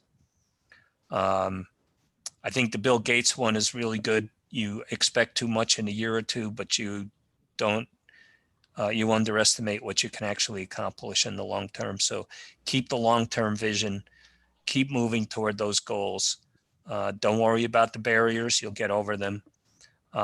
And make advocacy for change in your scope of practice, your rules, your regs, and so forth that regulate pharmacy practice. Don't forget that that's a critical part of all of this, because if you can't get that done, you'll not meet your goals. And this is true, not just in Egypt, it's true in virtually every country of the world. So keep an eye on that. So thank you. Thank you a lot, Ralph, for your great remarks. Next, we have Shirley Melanti from the president of YPG Group at FIP. Thank you very much, Mahmoud. I will make this short as well because I totally agree and echo all speakers. It is important that the change drives locally. So totally agree that identifying champions is important and needs assessment is initial step. And then the next step will be prioritizing the needs. Another thing is sharing resources and learning from each other would be the key points to speed up the process, and also reflect and evaluate the impact of the process. And I would like to echo as well what Prof. Raf just mentioned, include variety of people in your task force. So yeah, it is a great start by having the meeting today, and best wish for the transformation, and we look forward to support the transformation in Egypt. Thank you, Mahmoud. Thank you a lot, Shirley. And final remarks to our great leader, Dr. Catherine Dogan. Catherine. Thank you so much, Mahmoud. I think you've got a very coherent and complementary set of feedback there. We need to do a needs assessment in Egypt and to identify alliances and partnerships in Egypt so that you can identify your prioritized areas of work, and it may be one or two of those form the plan for progressing.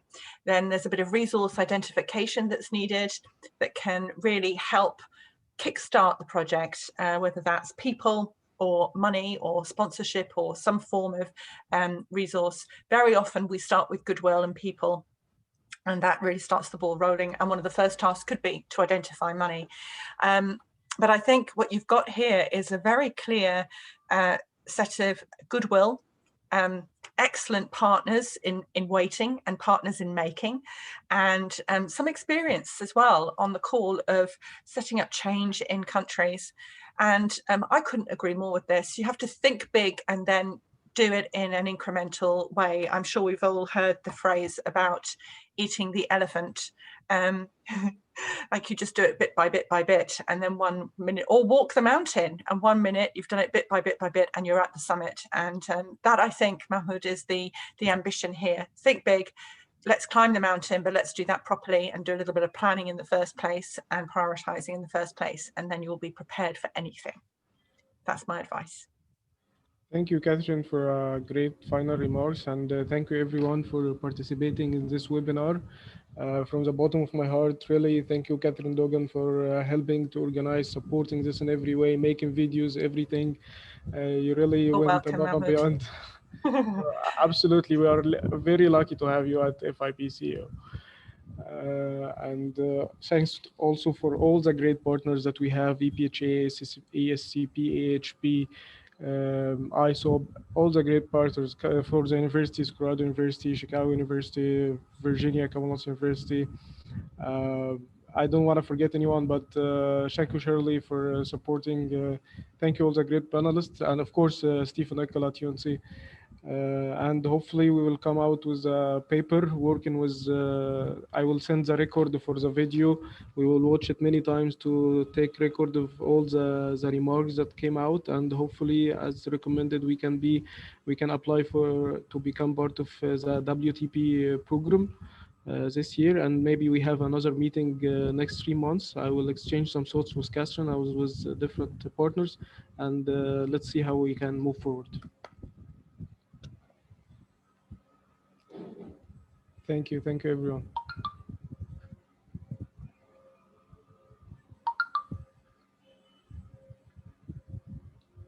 Thank you everyone.